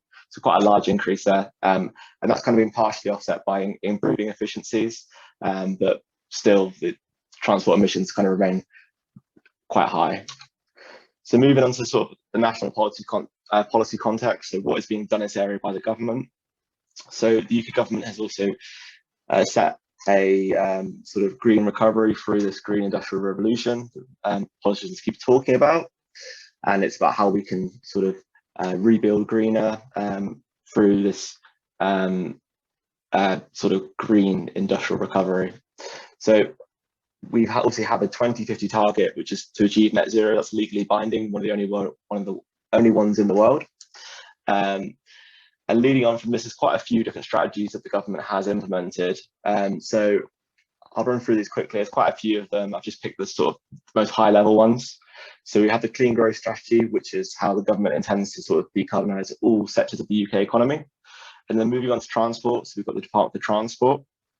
They've got the Road to Zero, which was published before the Transport Decarbonisation Plan this year. And then we have the Bus Back Better Plan. I think of these, if you were to pick one and read it, I would probably read the Transport Decarbonisation Plan. This sets out how the government is going to achieve net zero in transport, and what we're going to do with cars, rail, aviation, and all other sectors, and gives a really good overview of the problems that we're seeing in each of those sectors. And also it's worth noting that Treasury have got £12 billion worth of funding through the UK Infrastructure Bank that should help to sort of expand light rail networks like the Tyne and Wear Metro, for example. So moving on to actually a bit more specific about what we're doing at Nexus and how we're performing. So we do an annual greenhouse gas emissions report, and I don't know if people are familiar with how these are done, but I'll run through it quickly. There's broadly three scopes. The first of these is direct emissions, which is essentially emissions from fuel combustion. So if you have a car, that'll be scope 1, or the ferry will be scope 1 because we're directly burning fuel there. Scope 2 is essentially just electricity. So that comes from the factors that are given to us by the government about how clean the energy is that we get. If it's got lots of coal in it, like they've just started doing recently, had to use some coal over the winter because the natural gas has gotten very expensive. But broadly, it's going down by about 10% a year, and that's a factor we get from DFD. And also scope 3 is essentially anything else. And this is more sort of voluntary. So you talk about employee commuting, business travel, waste disposal, basically anything else falls into scope 3. We prefer to sort of focus on scope 1 and scope 2 because it's quite discriminate. It's very, we know exactly what is in that category. So within that category, 92% of our emissions come from electricity, which is a very large proportion, even for a light rail operator. It's obviously it's largely due to the fact that with being a light rail operator, all our propulsion comes from electricity. It's obviously hardly surprising, and so a huge amount of our emissions comes from that. And then scope 3, which is the bottom pie chart on here, when including things like capital delivery, which is our renewal program. That accounts for quite a large part of our emissions, and our secure bus services is also quite a large part. That falls in scope 3 because those are leased assets. So putting those numbers into some context as to different sort of modes of travel. So in Tyne and Wear, we perform very well, really. We are the second best, only behind electric cars. And we're actually 50% lower than internal combustion engine cars. That's most cars you see on the road. Electric cars are marginally better than us. That's only if more than one person's traveling. So if you see one person traveling an electric car, that journey would be better on metro.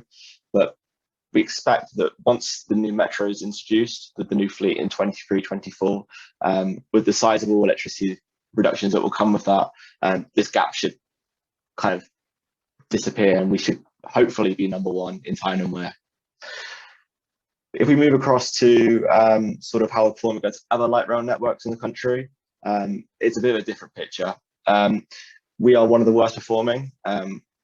That's the nature of it, and actually some of the reasons behind this are they're out of our control, to be completely honest. They're due to sort of the geographic region that we operate in. So Tyne and Wear has quite a low population density, and actually we had to travel quite a big distance between some of the stations, considering the amount of people that get on and off the trains.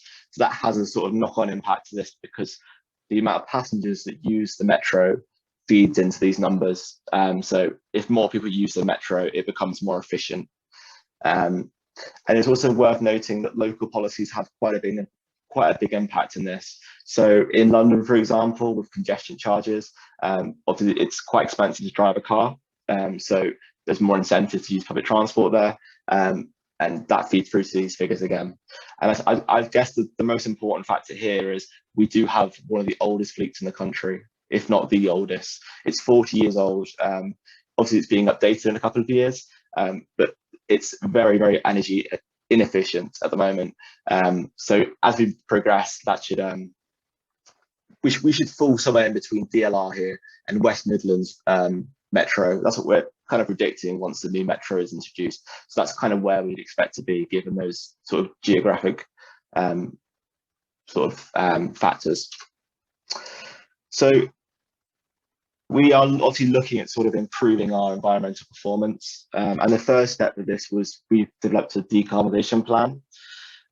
So this was in the form of the energy and environment strategy. So I'll quickly run through how we did this and actually how we've created this. So obviously I've already ran through the annual emissions report that we produce every year. And then following on from this, we have a do nothing scenario. So there are certain factors out of our control that we don't really have an influence on, but they actually have a knock-on impact to our emissions. So stuff like the grid decarbonisation, that every year we see a reduction in our emissions from that, which is great. EV vehicles, so in 2030, obviously the internal combustion engines will be banned. That's something that we have to comply with, and it will have a knock-on impact to our emissions. And obviously there's going to be increased taxation and ongoing costs for maintaining internal combustion engine assets. So at some point, it will be merely a business decision to move across to greener assets. So taking that scenario, we then have to look at what sort of decarbonisation rate do we want to achieve. So we've decided at Nexus we would like to achieve a minimum of 5, and based on our policies, we're going to aim for a 10 to 12% reduction, which is in line with the Paris Agreement. The sort of thinking on that is if we aim for 10 to 12, and that's what we model for, then we should come close to that. Obviously, there's going to be reasons why we won't quite achieve 10 to 12%. The policies won't go quite to plan. But if we achieve for a really high benchmark and we fall short of that, then that's much better than, you know, aiming for 5 and then achieving 3. So following on from that 10% reduction, that leads through to the policies. So basically, the way we develop the policies here is we take the do nothing scenario and we take the decarbonisation rate, and the difference between that we call the policy gap. And that's what we need to fill that gap with investment or certain things we do at Nexus, which basically make us more energy efficient. And then eventually that will feed through to us achieving net zero emissions in the future. So this is the do nothing scenario that I spoke about in the previous slide. As you can see, under all scenarios, we basically finish above where we want to be in terms of emissions, which is not great. And it's important to note that this includes the new fleet that will be 30% more efficient. So this gap that you see between the blue line and the orange line, that's our policy gap, I guess you could say. But as we go into the future, that gap will get wider and wider. And the longer we leave it, the quicker we'll have to act. So the approach we take here is that we need to do it as quick as possible due to the cumulative nature of these carbon budgets. This is our initial position. So this is where we were before all our targets were introduced and before we started to really try and improve our environmental progress through our policies and strategies. So it's important to note that when looking at carbon budgets, they are cumulative in their nature. So failing to act now will only require you to sort of act faster in the future. So if you save a ton this year, assuming you'll save that every year, you'll save a ton every year from that year onwards. So it's a really important fact that if you want to actually achieve those high rates of decarbonisation, you need to do it as early as possible because it enables you to achieve those savings in the future.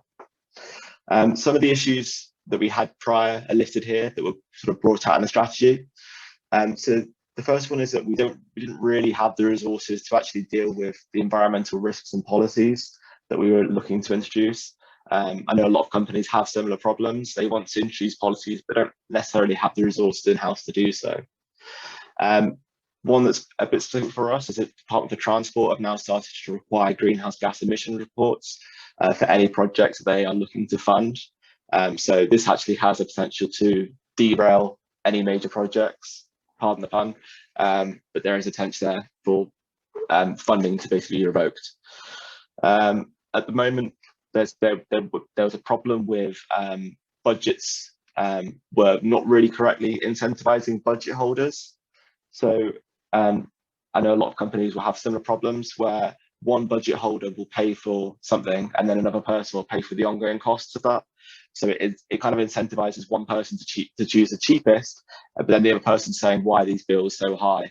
So it's looking at a whole life cycle cost of something and try to think about things in a bit more of a whole life cycle cost way. We have a utility spend of between £3 to £4 million annually, so it's very significant. But we didn't have much investment to try and minimise that. It was just seen as a sort of fixed cost. Well, why is that? That's something that we can save money in and reallocate those resources. Another factor is that the emissions of metro are currently less favourable than ultra low emission vehicles. Well, that's something that could be a risk going forward for our standing. We want to be the most sustainable public transport in time and where we want that wants to be something that we can use in marketing materials and attract customers to us. And if customers coming to us and saying that electric vehicles are more energy efficient and there's a better environmental argument there, well, we need to try and improve our position to fix that. And coming back to my previous point, cheapest is not always best. Environmental factors do need sort of balanced consideration, and life cycle costs really need to be considered when looking at a project or something that you want to be implementing. Whole life cycle costs are really vital there. And the final factor is that sustainability must be an attitude that all employees are expected to possess. This doesn't one department's job. This is something that everyone needs to be involved in and play their role. So what we're currently doing. So I talked a bit about the standard fleet that we're introducing in 2023, but I'll talk a little bit why it's so revolutionary for passengers and for the way we do business here at Nexus. So one of the biggest problems that we have found is that unreliability has driven people away from using public transport, particularly the tunnelway metro, because the old fleet is very, very unreliable.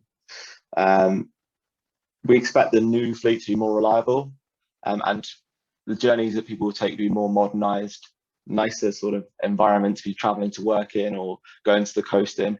It's a better journey experience. As a result of that, we think 8% more people will use the metro. We also think that the new fleet is about 15 times more reliable, which is a massive game change for us. It means that people can rely on the metro to get to where they want to get, and when a train is taken out of service, there's massive knock-on implications across the entire network.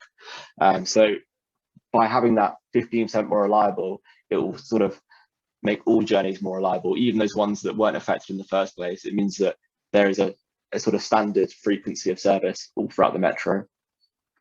The new fleet is also 30% more energy efficient, which is enough to power the entire Tynemouth, which is a huge amount of electricity that at the moment is just going to waste.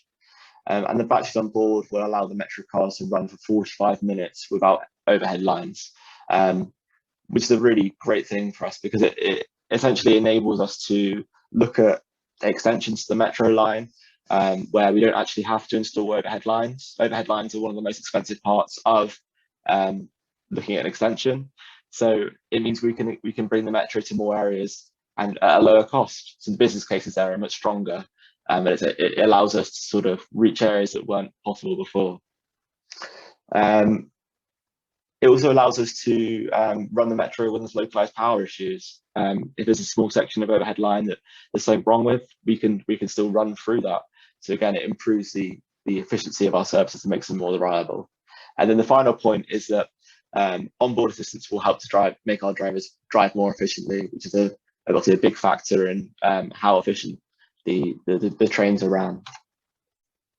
So what are we doing internally? So all these policy and strategy ideas here, they came from the energy and environment strategy that was published earlier this year.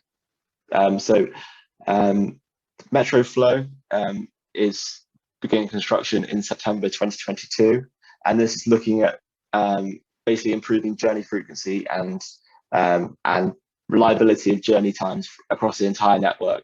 And through this project, we'll be delivering more trains. So there's basically there's more reliable journeys across the entire network. We're also undergoing an internal consultation at the moment for the creation of a new sustainability department. This will provide accountability for environmental performance. It's really important that with environmental issues, they are shared, but also at the end of the day, there is some accountability there that someone owns the issue and they are the one solely responsible for improving it. We're also creating a centralized sustainability fund for energy saving projects, which project managers can actually apply for, and all savings from this will be recycled back into the pot. So basically how it would work is a project manager will say, I think that on this project we should install some LED light bulbs or some energy saving features at platforms, some sensors, and they can bid into this pot. We'll calculate how much they expect to save annually, and that money be put back into the pot every year. And it kind of creates a sort of virtuous circle that we talk about a lot, where we can actually use those early savings to fund some of the projects which might not have really strong business cases for in the future. And this is a really important point, because with environmental performance, there's always savings that can be made, quick, easy wins that can be made in the early days. Now you can use those savings to actually fund the really capital intensive things that come later. So it's just being smart about how you deal with these savings and where you allocate them, and sort of allow them to go round in that circle, so it funds future savings. We're also creating more environmental KPIs here. and the delivery of an annual emissions report, which will look at sort of waste performance and also biodiversity as well. And we're also developing feasibility projects to assess how we can deliver zero emissions for the ferry and all our heating, ventilating and cooling. So at the moment, we don't know if the ferry can be ran on battery or hydrogen, but I guess that's part of the question. We need to see if we can actually do that. And the same goes for heating. We currently use natural gas. Now, that's all we know at the moment, but there's so many solutions at the moment, and it's always changing. We need to look and see what is possible with the current technology available. And also training colleagues for better energy awareness, because as I previously mentioned, everyone needs to play their part in it, in this problem. Everyone needs to sort of see what they can do to save electricity across our estates. So just continuing on from the previous slide, we're also looking at EV infrastructure, seeing where we want the EV infrastructure and the specification of that. So how many chargers are we going to want? You know, what sort of speeds are we looking at? Do we want slow chargers? Do we want rapid chargers? And also an important factor of this is the chargers themselves they are expensive, but one of the bigger factors of this is all the wiring that comes with this. I mean, you're talking about, in some cases, 6-7 figures, so it's very, very large costs. So you kind of want to start figuring out what sort of voltages you're looking at, what are the specifications for all this equipment, and then building in the wiring to make sure that it's future-proofed. Because if you just go for it and just put in those EV chargers, you can find that down the line they're not sufficient for your needs. So it's really a case of not just going at it gung-ho, just kind of thinking about it a bit more holistically, saying, right, 15-20 years time, when our entire fleet is electric, what are our needs going to be then, and making sure that you're future-proofed. Also reconfiguring our budgets to actually incentivize investment in electric vehicles. So electric vehicles at the moment are obviously quite a bit more than petrol and diesel equivalents, but over their lifetimes, they are typically cheaper. So it's seeing how we can basically get those whole life cycle costs to be considered rather than just the initial purchase cost. And we've done some bits around our budgets here, looking at over a 5-year period, and also again cycling those savings back into those initial budgets to basically try and incentivize our project managers to invest in EVs. Also, another factor we've looked at with our fleet is that, do we actually need big vans? One of the best things you can do is decrease in the size of the vans you have. Sort of vans up to a certain size, it's quite difficult to get them into electric vehicle equivalents. The smaller vans, there's quite a few to choose from. So could we, change these bigger vans into smaller vans? Just trying to look at our entire fleet and how we can optimize that and make it a bit more efficient. In terms of refurbishment projects or any sort of buildings that need replacing, we always consider do nothing and do refurbishment before rebuilding. It's all well and good saying we're going to demolish a building and it's going to be, really high spec and it's going to be very environmentally friendly, but did you need to demolish it in the first place? That's the first question you should be asking yourself. And if you do demolish it, like we've had to do with our depot, because it was end of life, it was falling down essentially, how can we reuse those materials? So we've got a really high recycling rate there, reusing those materials in the new building. Just try and keep as much out of landfill as possible and reusing all those materials because we don't want to go to waste. We're also developing plans to understand the challenges and opportunities of decarbonising each bus route we operate. There are some that are going to be easy to decarbonise, some that are really quite difficult. So sort of prioritising which ones you want to decarbonise first based on which ones are the easiest. In our interviews now, we started introducing sustainability questions. We want all our candidates to sort of possess those sustainability assets that we're looking for. And we are also looking at sort of carbon appraisal for all major projects. So how can we sort of consider the whole life cycle of the building, the materials that it uses, and also if there's any modal shift that can be brought from that, what's that going to be, and sort of looking at what are the whole carbon impacts of this project rather than just building it because it's the cheapest option or it's going to bring the most passengers. We're also building more cycle parking facilities to allow more sustainable journey stations. Obviously, there's been quite a boom in cycling over the pandemic. So how can we kind of meet that demand from customers? So it's important to also talk a little bit about how public transport can support wider transport decarbonisation. Obviously, we have a role to play in delivering decarbonisation of our assets, but also how can we help the rest of the transport sector decarbonise their assets? So the public transport network, as Prue said, has a role. We take off 11 million car journeys to the road every year, just off the metro. And that's a huge amount. If those emissions if we didn't exist, those emissions would be entirely from cars. So it's a big offset from having public transport. It's also worth noting that emissions from light rail are pretty much largely fixed. And there really is often quite a large additional capacity to take extra passengers. So I guess this is quite an interesting point when you think about it, that we have quite a fixed level of emissions, and actually the more people that use our service, it becomes more efficient. It's one of the only sort of sectors you can say that. You have clothing manufacturers that might say we're energy efficient or we're sustainable, but actually they're selling you something, so they're not really sustainable. But actually, the more people that use public transport, the more efficient and the more environmentally friendly it becomes. So I think that's a really important point to remember with public transport, is that it really is part of the solution. Expansions to public transport can almost always be justified too if a strong modal shift from private cars can be shown. But reliability time and cost of journeys will remain the most important factors in determining what sort of mode people use to make their journeys. And competing with cars on cost and convenience remains the #1 issue for public transport. There can definitely be more done to support public transport through clean air zones and introducing the workplace parking levy.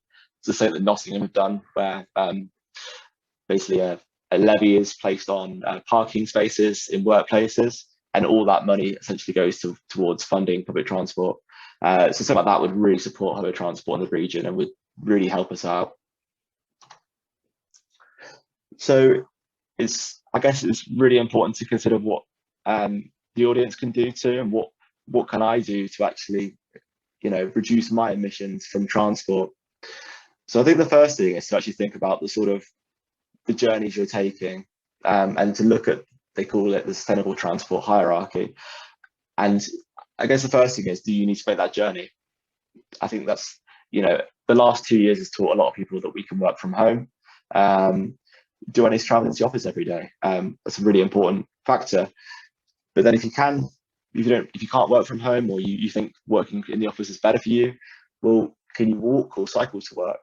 And then only then, if you say, I don't think I can do those things, then look towards public transport. If you can't do that, move down towards cars. And if you can't do that, then, well, I presume you're working at home, because those are the only options. I guess you can't fly to work. I guess the second thing is to look at the actual cost of your car. Looking at, I think a lot of people, when they think about car journeys, they just factor in the cost of fuel, and that is obviously one of the main factors. But what is the actual cost per mile?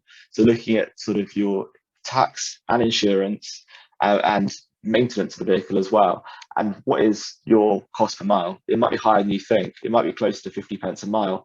And actually, when you look at that, you might think, you know what, public transport is actually a cheaper option for me. Third one is to give public transport a go. It's great, especially in this region in the northeast. We're blessed with very good public transport. And if you can't go to work on public transport, start with the leisure trips. These are the easiest trips to change because they are typically infrequent. Start with those trips, and then maybe you can say, well, the bus is great from here to town. You know what? I don't need to drive anymore. And it's just making those small shifts towards using the car less. And it's just getting out of that. I guess it's almost an addiction, the car, because it's so convenient. It's so easy just to get in your car and go somewhere. And it's just thinking a little bit about the way you get around. The fourth point is to, if you are looking at buying a new car, look at the real world MPG figure of the cars. If you're looking at buying a new car, what are the what's the MPG figures there? Because that's ultimately going to be the biggest sort of life cycle emissions that you're going to be looking at when you buy a car, is the emissions of the car. And if you have to drive to work, see if you can car share with a colleague. You can save money by doing that, obviously. They might just live down the road for you. It might only be a small detour, and it effectively halves the cost of your commute and also halves the emissions of your commute as well. So it's a great thing to do if someone lives near to you. And also consider joining a car club if you can. They are cheaper than you might think. I'm a member of Co-Wheels. It's really quite cheap. You need to go somewhere for a couple of hours or a weekend away. And it's a great alternative to owning a car. So that's all from me. If you have any questions or would like to get into contact with me, my details on the screen. But if you've got any questions, then please feel free to ask them. Thank you very much. It's been great.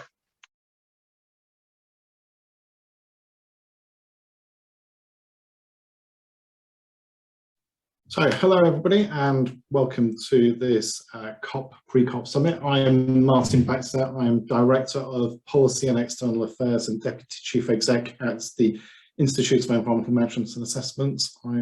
We're a professional body for people working in environment and sustainability, and so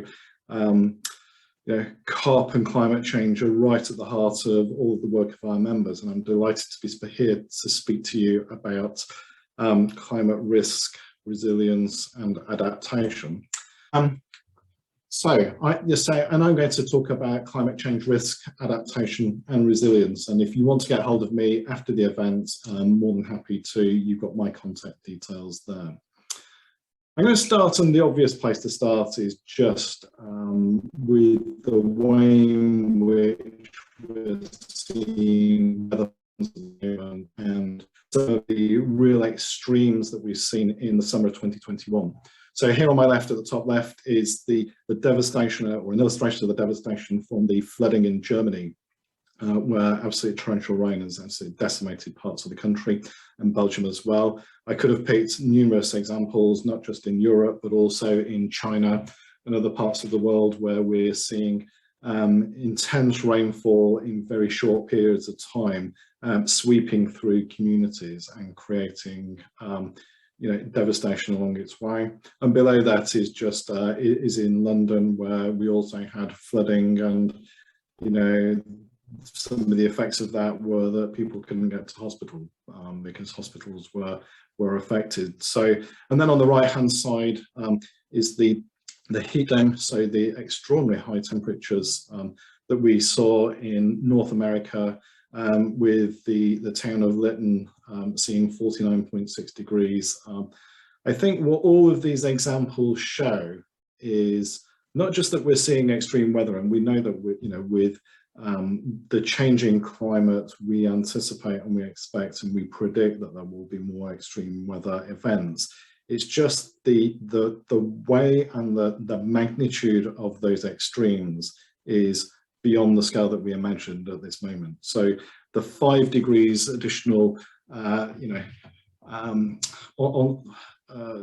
high temperature in Lytton compared to its previous record, that's absolutely unheard of, to go up by so much in such a short space of time. So it's the way in which the extremes are coming through, which is,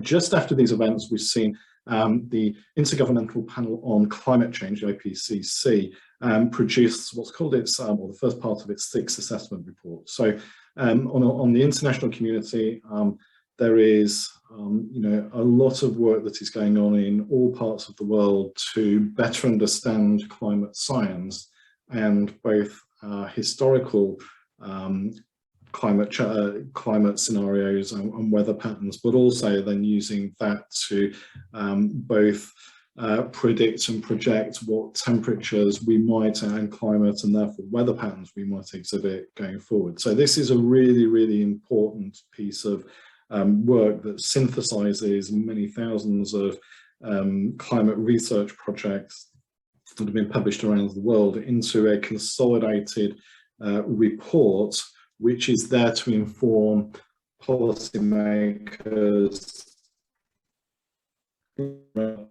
COP in Glasgow later this year.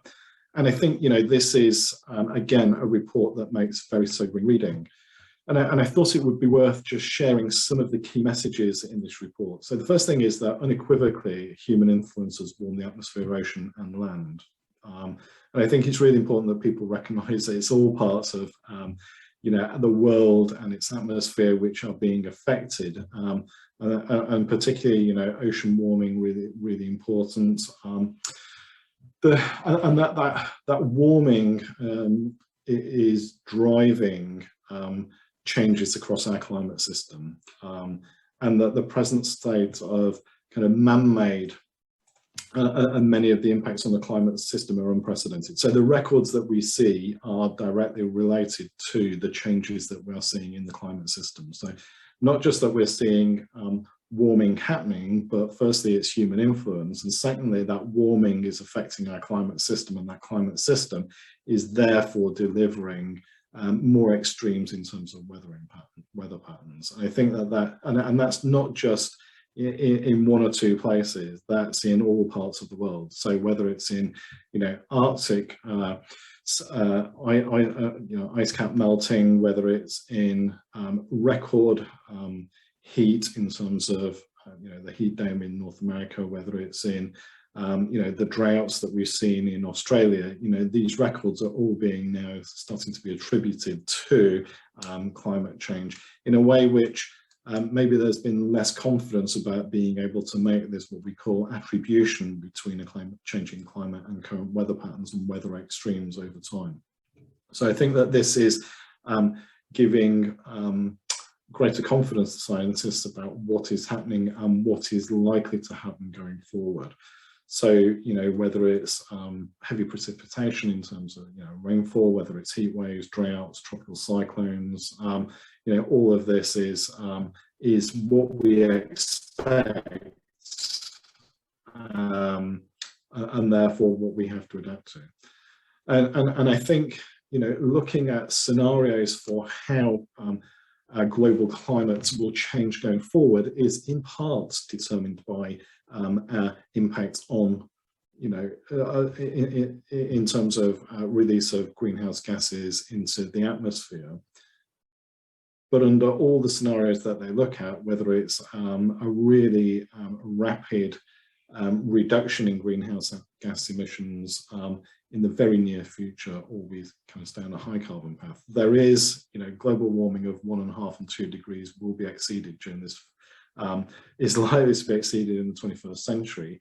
The question is what happens between now and 2030 and 2035 and 2040 in terms of reducing those emissions as quickly as possible will determine our post-2050 climate experience going forward. So I think that those are really, really important. But, you know, quite a lot of climate change is already baked in, and therefore we are going to have to adapt. So coming back to the title of my presentation in terms of climate risk, resilience and adaptation, it's not a case of, you know, if we can mitigate everything, then we'll kind of be fine. Actually, we still need to make serious adaptation measures in order to avoid the very worst extremes or the effects of the worst extremes of a changing climate. And I think, you know, looking at, you know, in summary, the evidence is very clear. You know, what we have to do is urgently reduce emissions, and we have to take action to adapt. So those things have to be done together, and they have to be done at scale, and they have to be done with urgency. And I think that those are, you know, key messages that that we need to bring home to people, whether it's people who are going to be negotiating in Glasgow. It's very important that they hear that, and in the run up to Glasgow we want to see more ambitious emissions reductions coming through, but crucially as well it's ensuring that there is investment in, you know, dealing with the effects of a changing climate, particularly in developing countries, particularly in those countries which will be affected by a changing climate, where we have been in our past industrial and our current activities, not just here in the UK, but in the Western world and some other places, are being the big contributors to a changing climate. So So that's really, really important, and it's just part of that whole kind of equality and dealing with, you know, past emissions that we've put up into the atmosphere, which is driving current climate models at the moment and climate weather events. I'm now going to kind of move on a little bit and look at the UK. So in June, the Climate Change Committee published its independent assessment of UK climate risk. So on a periodic basis, the UK government develops its climate change risk assessment, and from that risk assessment develops its climate change adaptation plan. And I think it's just worth saying and putting on record is that the work that is done in the UK and has been done for quite a long time now in terms of being able to make climate projections and be able to relate the type of weather events that we might expect to see going forward, and to be able to do that at a relatively granular scale puts us in a very, very good position to be able to manage a process of adaptation and enhancing resilience. So, you know, we know what's likely to be happening. We've got high levels of confidence, and we know where the extremes might be. So there is fantastic expertise now to UK research and organisations which have been leading the way on climate projections. And that's an important part of understanding what the consequences might be of that changing climate and that risk assessment. So the advice to government is coming from the Climate Change Committee, and from that the government will then reflect on that as it comes up with its third assessment, and in particular the next climate. And I think there are some important kind of lots of really useful things in here. I'm just going to draw two things out. So the first thing I wanted to draw out, which I think is really useful and relevant, are the 10 principles for good adaptation. And although this is at a national level, I think there's a really important, you know, parallels that organisations and communities can take when looking at, you know, how do you start to deal with adapting to a changing climate and developing that vision and then allocating resources. So one is about, you know, adaptation on its own is, you know, it's kind of quite a difficult thing to deal with. And what you really need to do is to look at how you integrate adaptation into other policies. So, you know, how do we build adaptation into our infrastructure policy? How do we build it into our, you know, our food system policy and food strategy? So, you know, thinking about integrating climate change adaptation and resilience into mainstream work and policies and programs of activity, really important.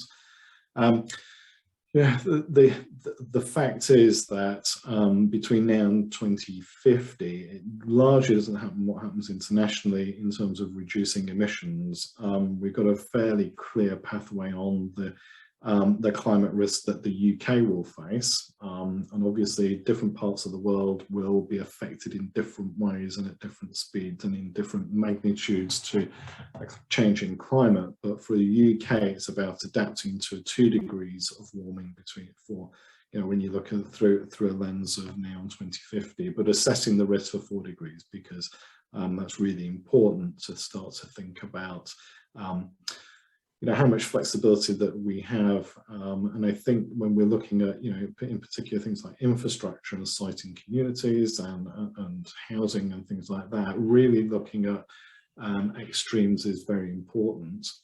Avoiding lock-in is also really important as well. And I think, you know, when we start to build communities and new communities and new development in flood risk areas, you know, that kind of locks us into some pretty hard choices into the future. So we need a much better integrated system of planning strategically with climate change in mind, which will then avoid us having to take unnecessary action in the future. Prepare for unpredictable extremes. I think what's what becomes more and more apparent is that the 1 in 100 year event becomes the 1 in 25 year event as we're seeing changes in climate, and actually the magnitude of the potential effect of the most extreme events. Firstly, although we think they might be unlikely, they still might happen, and those are the ones that cause catastrophic impacts, and we do have to be mindful of those. And so, you know, we have to, as well as kind of preparing for gradual approaches in terms of, you know, changing weather patterns and a changing climate, actually we have to kind of look at those extremes as well and understand how we will deal with them. You know, that's kind of one of the things from the pandemic, the COVID pandemic, is, you know, well, this thing is not likely to happen. Well, actually it has happened. When it does happen, then you've got to be ready for it.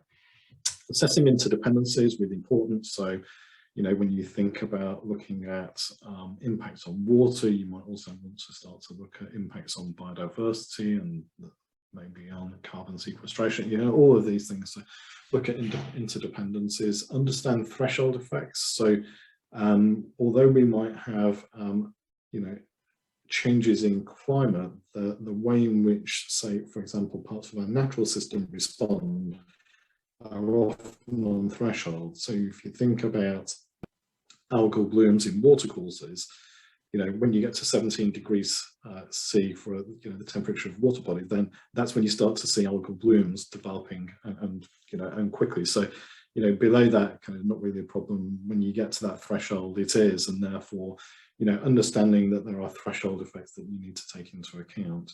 Addressing inequalities, many of the places which are most vulnerable to a changing climate and, you know, just poor environmental quality, that's kind of not beats about the brush, are also places where there can be extreme poverty in marginalised communities. So understanding what that might mean, and then also consider opportunities, because there are ways in which we can do things differently.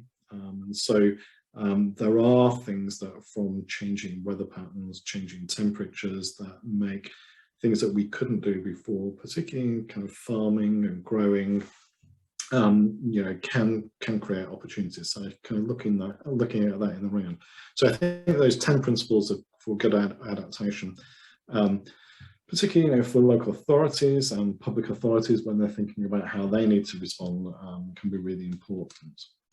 Then the other thing that the Climate Change Committee set out were priorities for urgent action. So where are we really vulnerable, where the magnitude of impact could be so high that, you know, and therefore the consequences could be really severe. And so they did highlight 8 key areas that we need to focus on in the next 2 years. So the highest priority for the next 2 years, and I'll go through those in a minute, but also overlaying this is this statement on the left-hand side of this slide, which basically in their advice to government has said the gap between the level of risk we face and the level of adaptation underway has widened since that last report. Adaptation action has failed to keep pace with the worsening reality of climate risk, and therefore we are more vulnerable to the consequences of things that we know are going to happen. So if I go back to my point around climate science and projections for future climate here in the UK and all of that, so we know what's coming, and yet over the last 5 years or so, the gap between the level of risk we face and the level of adaptation underway has widened. So, you know, that's a stark reminder that we cannot take our eyes off the ball here. We have to continue to invest and de-risk and take action to become far more resilient if we want to succeed and thrive in terms of our communities and our economy. So kind of in terms of those highest priorities, and so and also kind of where the key policy areas are that are going to help to kind of drive this. So there's quite a lot here around natural environment. So first up here is that risk to the viability and diversity of terrestrial and freshwater habitats and species from multiple hazards.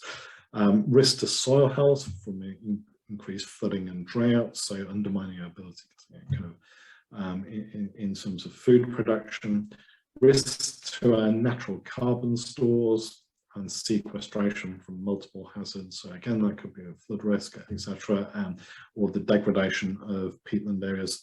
Risks to crops, livestock, and commercial trees from multiple hazards, again from kind of drought and extreme rainfall, etc.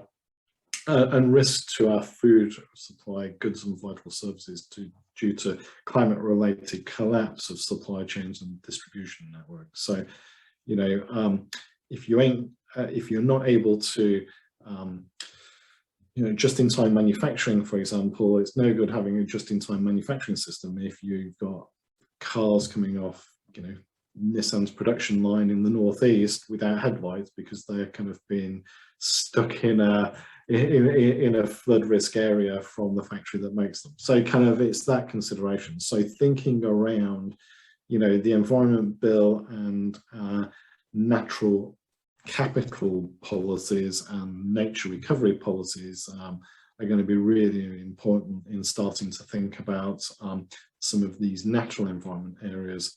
Public procurement will have a really important role to play in terms of thinking about business resilience as well. We've obviously got risks to people in the economy from climate-related failure of the power system. So, you know, as we become far more reliant on our electricity network, then the question is, you know, what happens to you know, how much more vulnerable is our power system going forward? So that's an important consideration that needs to be addressed over the coming years. Risks to human health, well-being, and productivity from increased exposure to heat in homes and other buildings. So building stock is not designed for really, really high temperatures, and yet we know that that's going to be happening. And so the health effects and the well-being effects of high temperatures are really important. I'd also add there that the mental health and the well-being effects of communities that have experienced flooding and potentially will continue to experience flooding is also a significant concern. And then, you know, just multiple risks to the UK from climate impacts overseas. So where you do have interconnected supply chains and, you know, that potentially, you know, we're not just a self-contained island. We have trade with lots of other parts of the world where either we rely on them or they rely on us, and climate effects are important. So I think that, you know, this to me is a really important agenda to be integrating. It has to be integrated into housing policy, whether it's new housing or existing. It needs to be integrated into our transport policy. It needs to be integrated into our food policy. It needs to be integrated into our planning system. So when the planning bill comes through later this year, you know, we have to be able to have a sensible way of developing and adapting to the climate threats that we know are here and likely to come forward. And now I'm going to just have a look at something which I think is really important, because I think this will help to drive change, and that's through the lens of sustainable finance.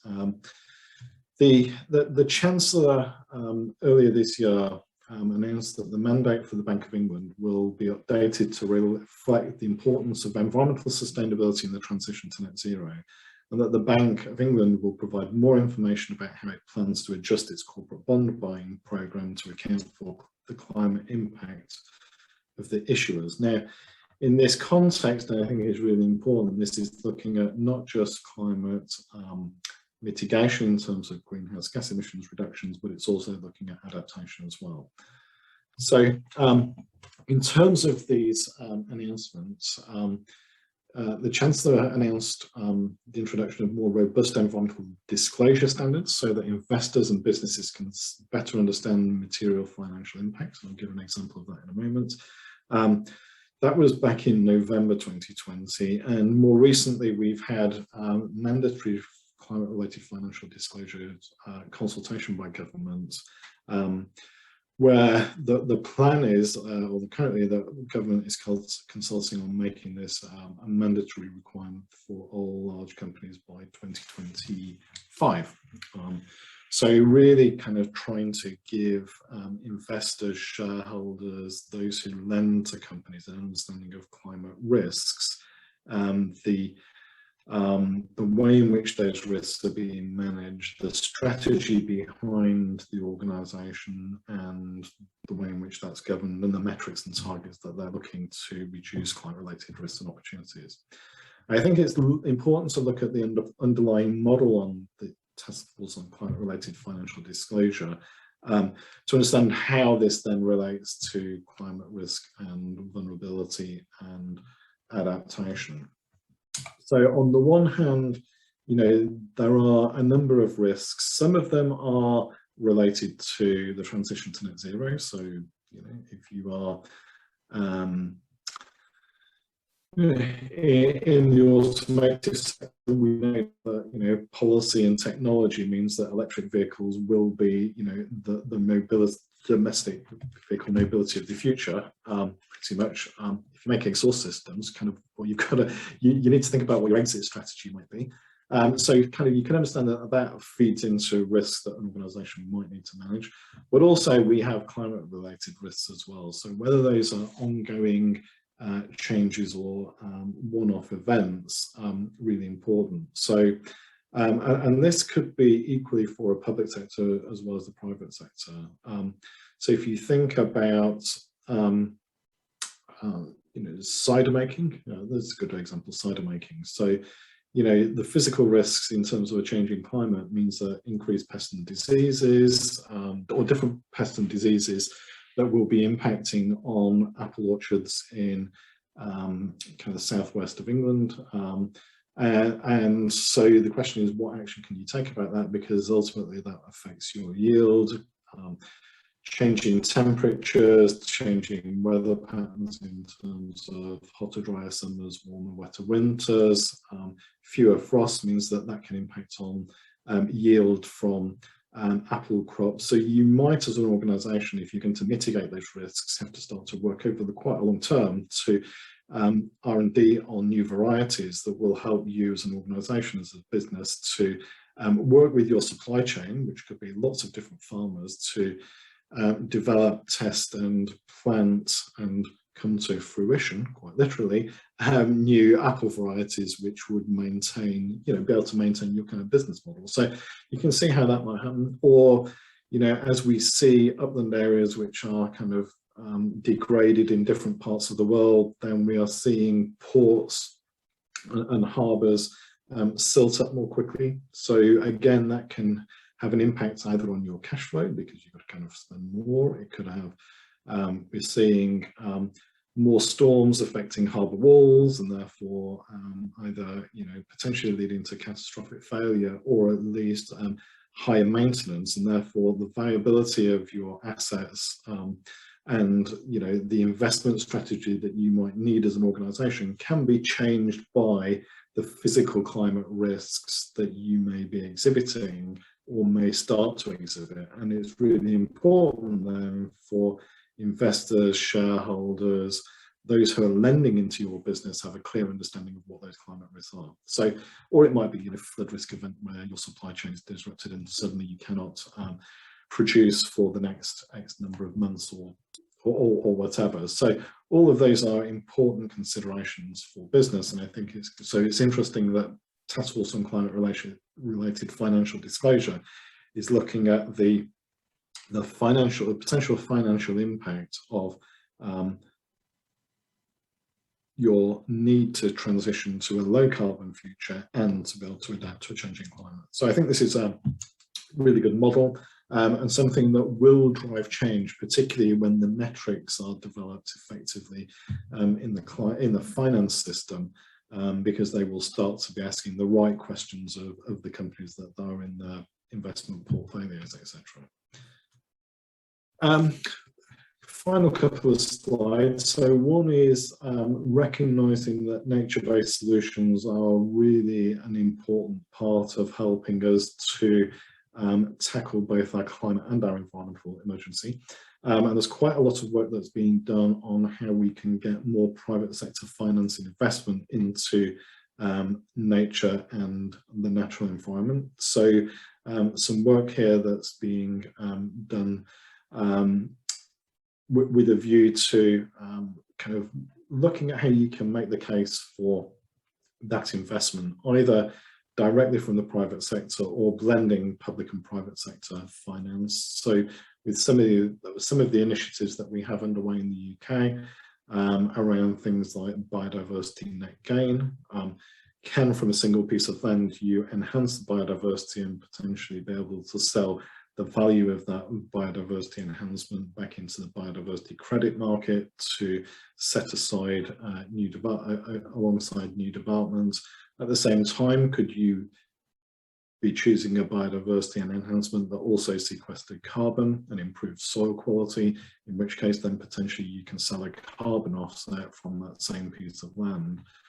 And could, by doing that, you enhance the way in which water is managed from that site and potentially get some public sector funding in terms of risk management. And suddenly, if we can get strategically well-placed nature recovery sites which can deliver those multiple benefits, then the question is, can we get private sector finance and investment to help support that and accelerate that, given that the reality is our public purse is under significant pressure, given the spending that's had to be made on the COVID response. So I think this is an interesting and exciting area, and one that could help us get a lot more investment into nature-based solutions to both enhancing our resilience to a changing climate in terms of nature, and there's a critical concern that the pace of change of weather patterns and climate means that species cannot adapt as quickly, and so having broader areas which are interconnected, giving space for nature is absolutely vital. So it could be really exciting. So I'm just going to leave you with a couple of the IEMA initiatives and work that we've been involved in, just to give you the hopes to kind of help to connect some of these things together. So from left to right there, we worked with the Institute and Faculty of Actuaries on, how we can support those professionals being able to drive and understand better quality climate-related financial disclosures. So that's work that I think is really important on the back of TCFD, and as that's coming in, then what we need to do is to get the finance system to be asking the right types of questions that will drive change in organisations to enhance climate resilience and climate action. Secondly, looking at how you can drive climate action through environmental management systems. So that was a briefing that we published and worked with True North Sustainability on that. You'll be pleased to know, Sharon. We published some guidance, and that was recently updated, on how to look at climate change resilience and adaptation in EIA, so environmental impact assessment for new development projects. And crucially, we need to kind of do it before you get projects coming through, and the planning system is really important. Then finally, the work that we've been doing on the Environment Bill is, there are really important initiatives there which can connect together to help to deliver greater resilience and reduce vulnerability from the way in which we manage water, the way in which we develop our nature and biodiversity, and hopefully, all of this will comes together into a coherent whole. So I've come to the end of my presentation. I hope you found that useful and interesting. My contact details are there again. I'm very happy to engage with people after the events. Thank you very much for participating. Thanks.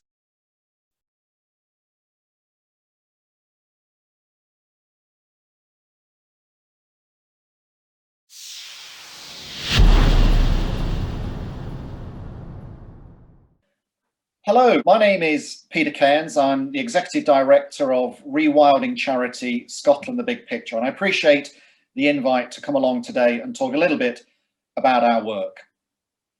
Now, perhaps the first thing to establish is that climate breakdown and global nature loss are two things that are equally pressing and inextricably linked. We cannot secure a stable climate in the absence of the myriad natural processes and interrelationships that form the basis of the living systems upon which we all depend. As a starting point, we all need to see and recognise that big picture. So where does Scotland sit in the big picture? Why are we having a conversation about a tiny country sat on the northwestern edge of Europe? Well, like everywhere else in the world, climate breakdown and global nature loss are knocking on Scotland's door. We're in the eye of a storm. So I've never met anyone who would contest that Scotland is a spectacular country with some truly awe-inspiring, globally recognised wild landscapes. And of course, in those landscapes lives some very special wildlife, wildlife that at a conservation level is both nationally and internationally important, wildlife that prospers as well here in Scotland as it does anywhere across its natural range. Wildlife that has staged a remarkable comeback, like the osprey, like the pine marten, after centuries of habitat loss and persecution. Wildlife that has negotiated the very turbulent political waters of an official reintroduction, like the beaver, of course. Some of Scotland's wildlife is maybe surprising. We maybe don't associate Scottish waters with humpback whales, with orcas, with basking sharks, but they're all here. Some creatures, they just make our pulse race. They ignite our imaginations. They bring our senses alive. Whose day isn't brightened up by a close encounter with a wild animal? Scotland is home to an incredible diversity of plants, insects, birds and mammals, some rare, some common, some threatened, some in recovery, some spectacular, some barely visible. When we look at these images or images like these, it's easy to assume that all is well. And yet this apparent wealth of life belies a hidden reality. And it's a reality that most of us don't see. And we don't see because we don't look. We don't know how to look. We're not conditioned to look. Now, Scotland, the big picture, never set out to tell people what to think or do. I hope that we're not that stupid or arrogant. But what we do try and do is ask people to look. So this is a landscape that I'm sure many people recognise. This is the Cairns on the Isle of Skye. This in many ways is the idealised Scotland, the cliched Scotland, the Scotland celebrated in tourist brochures worldwide. And I've stood many a time at the Cairns and listened to people around me marvel at the view. And it is one hell of a view. There's no getting away from that. For most people, this iconic landmark symbolises what Scotland looks like, what they feel Scotland should look like. And yet, for the most part, this geological wonder, like so many others, is surrounded by an ecological desert. Gone are the complex woodlands that once shaped this land. Gone are many of the animals that once lived on this land. And gone too are many of the people that once lived from this land. Despite their unquestionable beauty and drama, many of Scotland's glens, rivers and mountains have become ecological vacuums, lying dormant, muted, some might say dying. There's an illness that has taken hold. We all have it to one degree or another. It's a condition that has led to Scotland becoming one of the most nature depleted countries in the world in terms of the biodiversity that we've lost. It's a condition called ecological blindness. Many of us suffer from ecological blindness. We don't see the degraded landscapes and the animals we've lost because we're not conditioned to look. This is a quote from a young ecologist called Gus Routledge. And Gus is right. Most people don't see the need to fix our landscapes because they don't perceive that they're broken. A sort of generational amnesia has set in, whereby each new generation accepts the landscape they're born into, irrespective of how impoverished it might be. It's said that a red squirrel could once travel from Lockerbie in the south to Loch Inver in the north without ever touching the ground. But I think we all instinctively know that that's not been possible for decades, maybe even centuries. Scotland's native pine woods have been reduced to just 84 tiny fragmented islands covering just 2 or 3% of their natural range, effectively imprisoning species like red squirrels, crested tits, capercaillie, species that are dependent on forest corridors and networks. But this is not just a story about the loss of trees. For any living system to function as it should, a community of species needs to be together and work together to build and maintain that system. The plants, the insects, the microlife that provides the foundation for all life.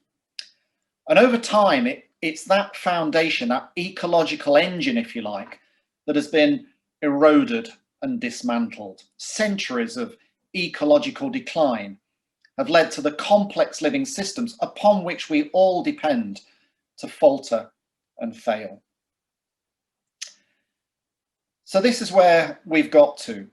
We've lost all our large carnivores, most of our large herbivores, and if we're honest, we spend our time desperately trying to hold on to the fragments and threads of nature that we have left, the species that were once prolific that now teeter on the edge.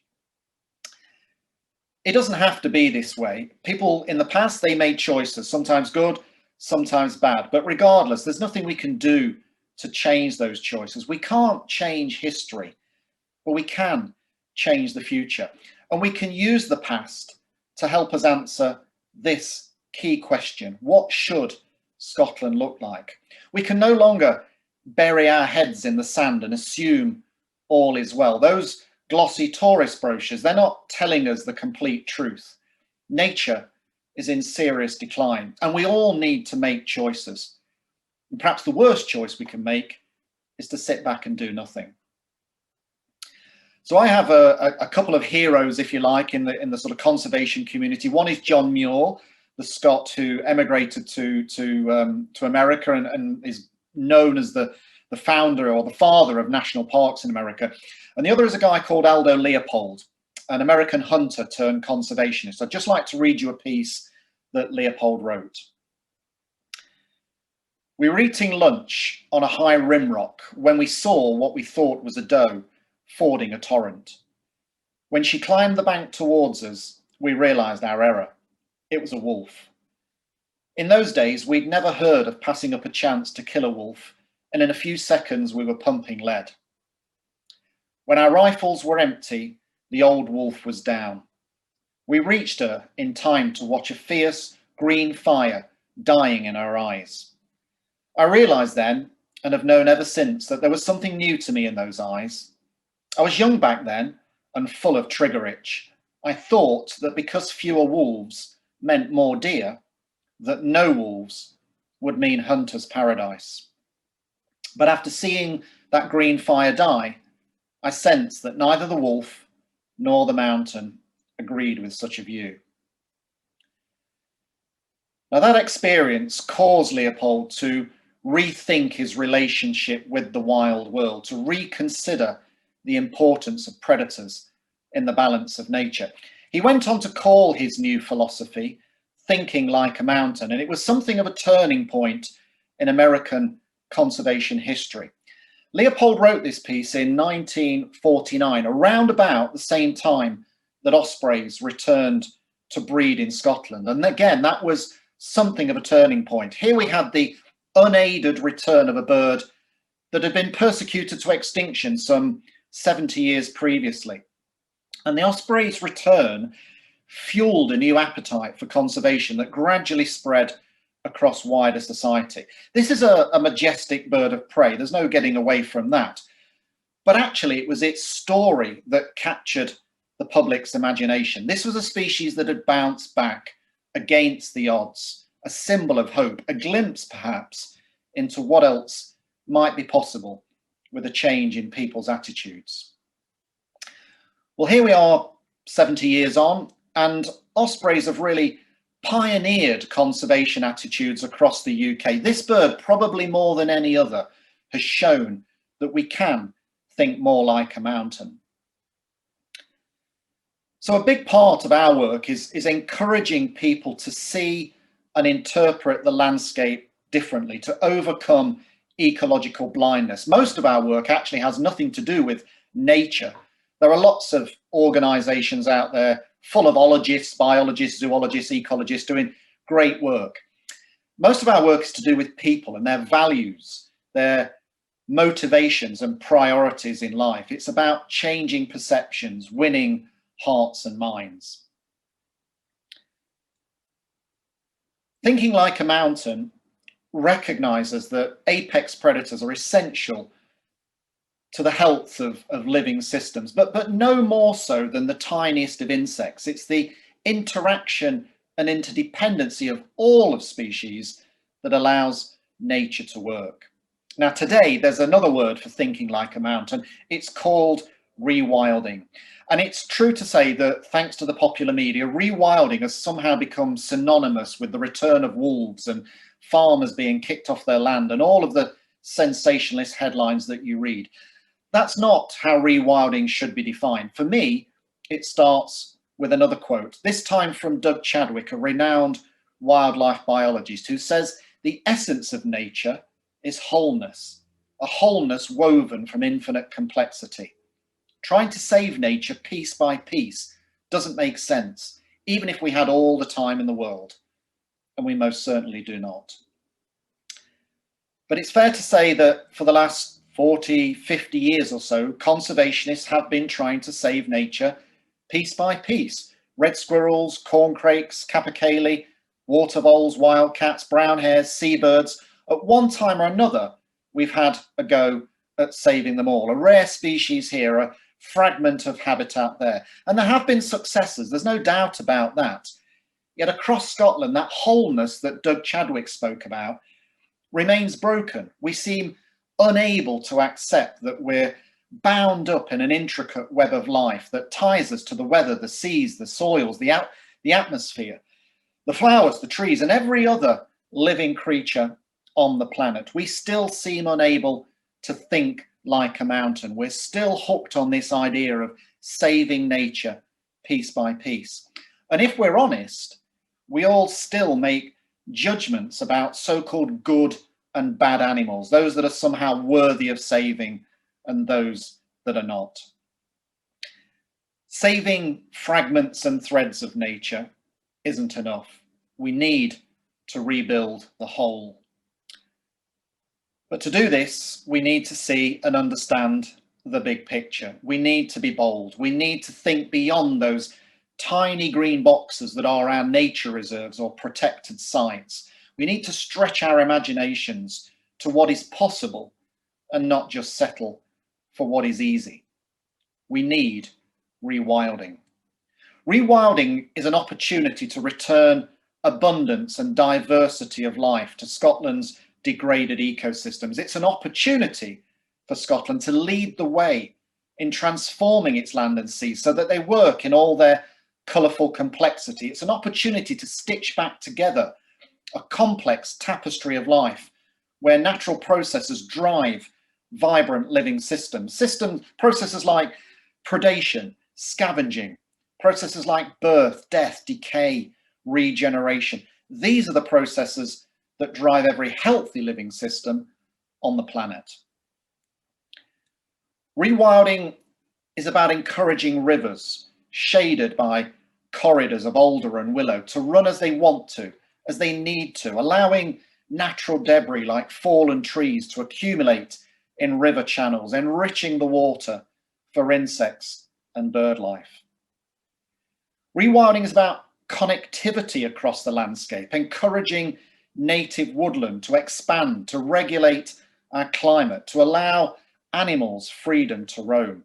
Rewilding is about recognizing that a forest is much more than just a sea of trees. It's a complex community of soil microbes, lichens, mosses, shrubs, tiny trees, huge trees, dead and dying trees, all coming together in a constantly evolving system. Rewilding is about re-wetting, restoring Scotland's peatlands that across huge areas have been drained and burned, giving them a chance to purify our water and to store carbon as well as providing sanctuary for some of our most precious wildlife.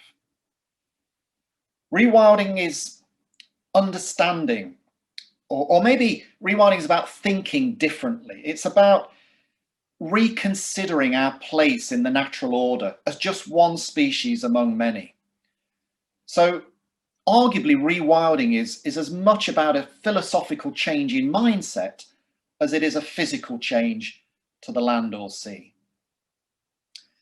And what about those large predators that so often hijack the rewilding conversation? Well, this is a young sea eagle in a nest on the west coast of Scotland.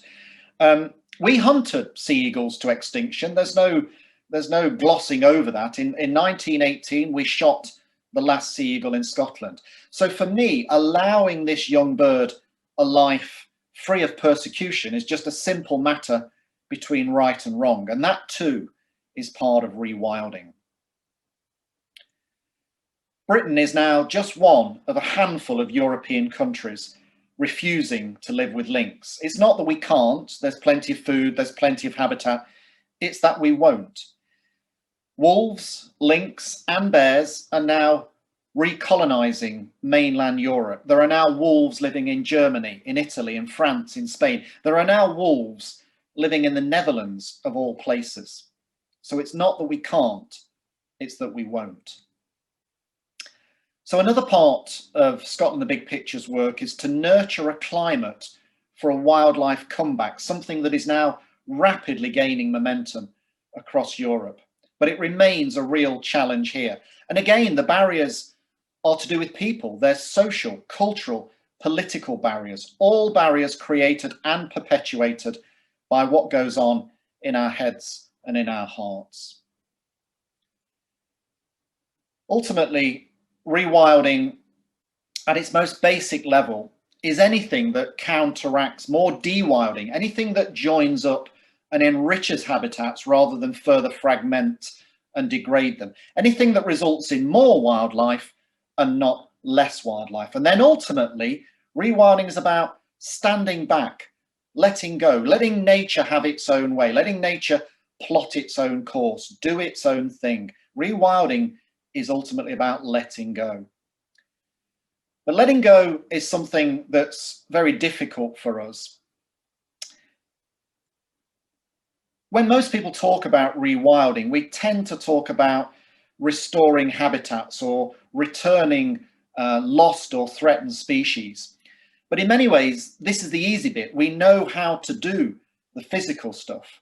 The greater challenge lies with people. Changing our thinking, taking on the principles of thinking like a mountain, it isn't easy. People are weighed down by belief systems that form throughout their lives, through their parents, their education, their social background, their peer groups, even their religious persuasions.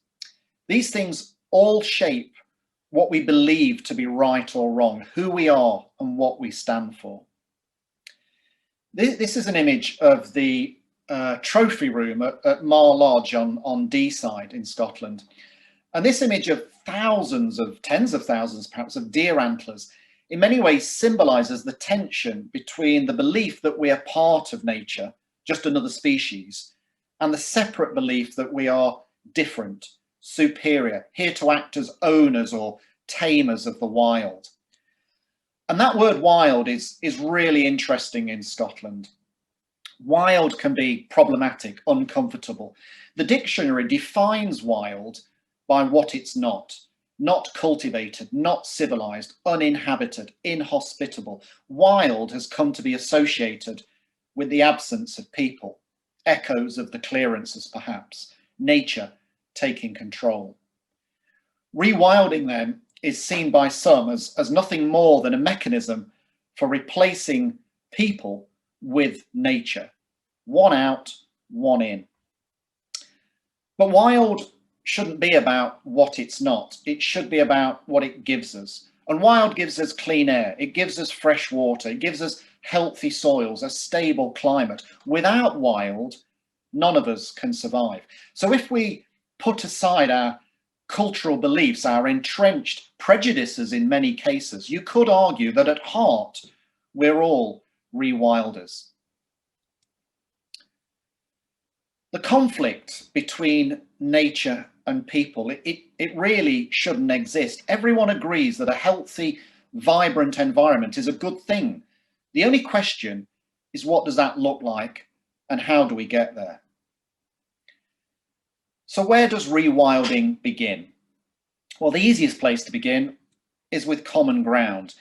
You've only got to go back 70 years, less than a human lifetime, and red squirrels were being routinely killed in their thousands. There was a bounty payable on each and every red squirrel tail. Now, today, that would be unthinkable. Today, everyone agrees that red squirrels are a valuable part of our woodlands. They're universally adored. Recently, red squirrels were reintroduced into forests in the Northwest Highlands, and their return has been welcomed with open arms, as you would expect. So if we can come together and change our perceptions of red squirrels, as we've done with ospreys, then surely we can do the same with other species. And from there, we can go do the same with how our landscapes are perceived and utilised. This really shouldn't be such a difficult question to answer. Rewilding, it's just a word. It's not something that we should be frightened of, but to make it work, we need to turn it from a threat into an opportunity. And that means a huge shift in perceptions and attitudes. We need to look beyond land being valued solely according to what can be produced on it, or in the case of many parts of Scotland, how many animals can be shot on it. So if rewilding is such a good thing, why isn't it happening across more of Scotland? Well, bit by bit, it is.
This is Cairns Connect, a 200-year vision to restore 600 square kilometres of forest, peatland, loch and river right in the heart of the Cairns National Park. This is Glen Feshie, after part of Cairns Connect, after centuries of intense management for deer stalking and grouse shooting.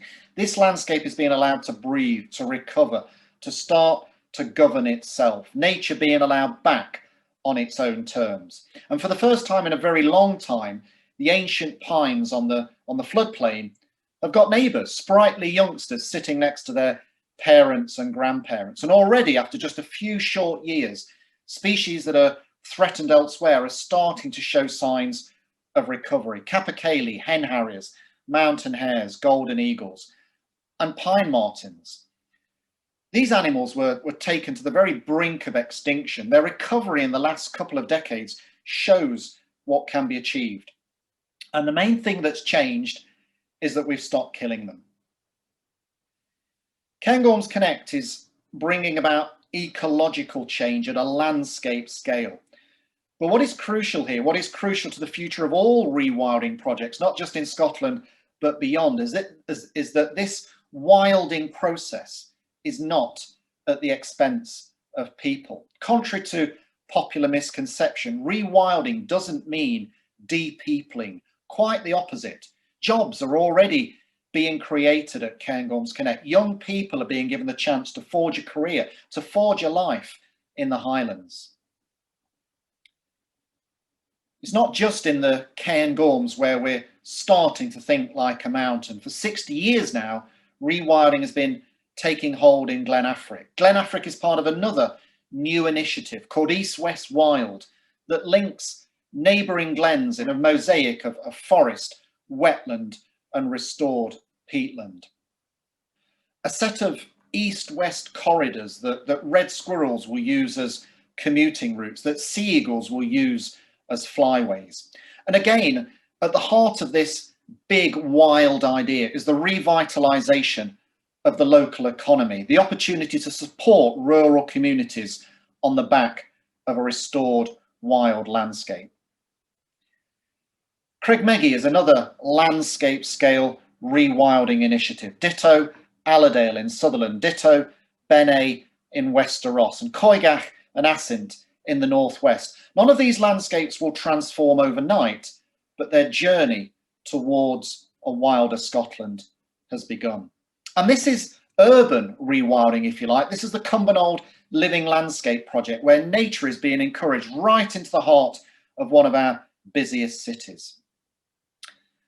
So these are just a few from a growing list of really exciting examples, rewilding projects, big and small, that hint at a new dawn. And it's a dawn that is full of potential for both wildlife and human life. We can do this rewilding stuff. We know how to do this rewilding stuff. Increasingly, we have the will and we have the resources. But some people say, why? Why bother? Why try fixing something that isn't broken? Well, because right now, nature is losing in a war with our insatiable appetite for economic growth. In just half a century, 50% of our species have gone into decline and 15% are at risk of disappearing altogether. Worldwide, the number of wild animals living on the planet have halved since 1970. Our climate is changing and the natural systems that underpin our very existence are under threat. So actually, you don't have to give a hoot about pine trees or pine martins or pine hoverflies, because this stuff affects us all. We need wildness in our lives. There is now compelling evidence that links a detachment from nature to an increase in both mental and physical conditions, especially among young people. And there's a wider moral issue at work here too. We've stripped our forests, we've drained our wetlands, we've eliminated many species that once lived here. These are all things that, quite understandably, quite rightly even, we now condemn in other countries. And yet we sit in judgment on those other countries, our moral integrity in tatters. Some people ask, can we afford to rewild? I would ask, can we afford not to? We need to find new ways to combat climate change. We need to find new ways to combat global nature loss. Can we afford not to rewild our uplands, knowing that if we leave them bare, the potential for downstream flooding dramatically increases? And are we closing our minds to the opportunities provided by species that many people think belong here, not as ornaments, but as part of that wholeness that Doug Chadwick referred to?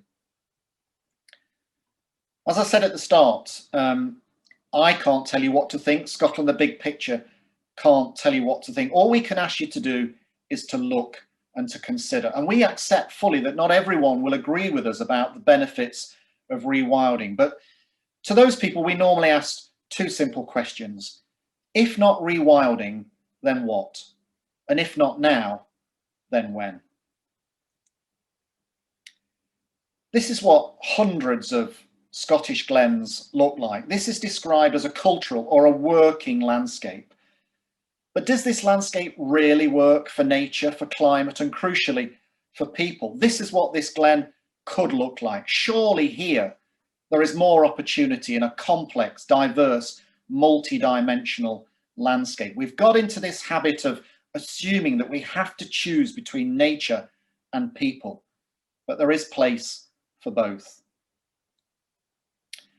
2021 marks the beginning of the United Nations Decade on Ecosystem Restoration. This is the first time there's been a global movement to restore and recover our degraded living systems, rather than simply trying to hold on to those fragments and threads of nature we have left.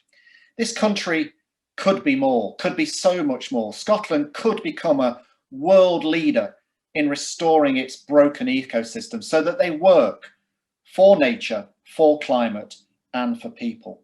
But it is people, it's all of us who will ultimately hold the key to the rewilding door. It's people who will decide what Scotland and Britain looks like in 40, 50, 200 years' time. What gets me out of bed every morning is the hope that we will all learn to see, understand, and implement the big picture. So thank you for inviting me along to speak today. I hope it's been useful. I appreciate that this story is focused around Scotland, but the messaging is pretty much mirrored, should I say, across the whole of the UK. And the other thing to remember is that, you know, rewilding is not just for big landowners or for conservation groups. It's not for someone else. We can all get involved. We can all help rewild our community spaces, roadside verges, local parks, cemeteries, and gardens, of course. If we all rewilded our own space, no matter how big or small, it would take us a long way towards a transformational recovery in nature. And how about encouraging our policymakers to think more about connectivity? This wildlife bridge in the Netherlands shows what connectivity could look like in the UK if there was political will. Rewilding offers space for everyone. On our website, we ask people to consider the following. Wild your space, as I've just alluded to. Make some noise. Most people don't realise that Scotland has become a nature-depleted nation. So talk to family, to friends, to work colleagues about the potential for a rewilded Scotland or a rewilded Britain. And put your money to work. Yes, of course, you could donate to Scotland the Big Picture, and we'd be delighted if you did so. But it's also about consumer choices. How and where you travel, the food and the products that you buy, how you spend your money has a major impact on how our landscapes will look in 50 years' time. So you can learn more about Scotland the Big Picture and about rewilding on our website, scotlandbigpicture.com. And as you would expect, you can follow us on all of the social media channels. So I appreciate your time. Have a great day. Over and out from me.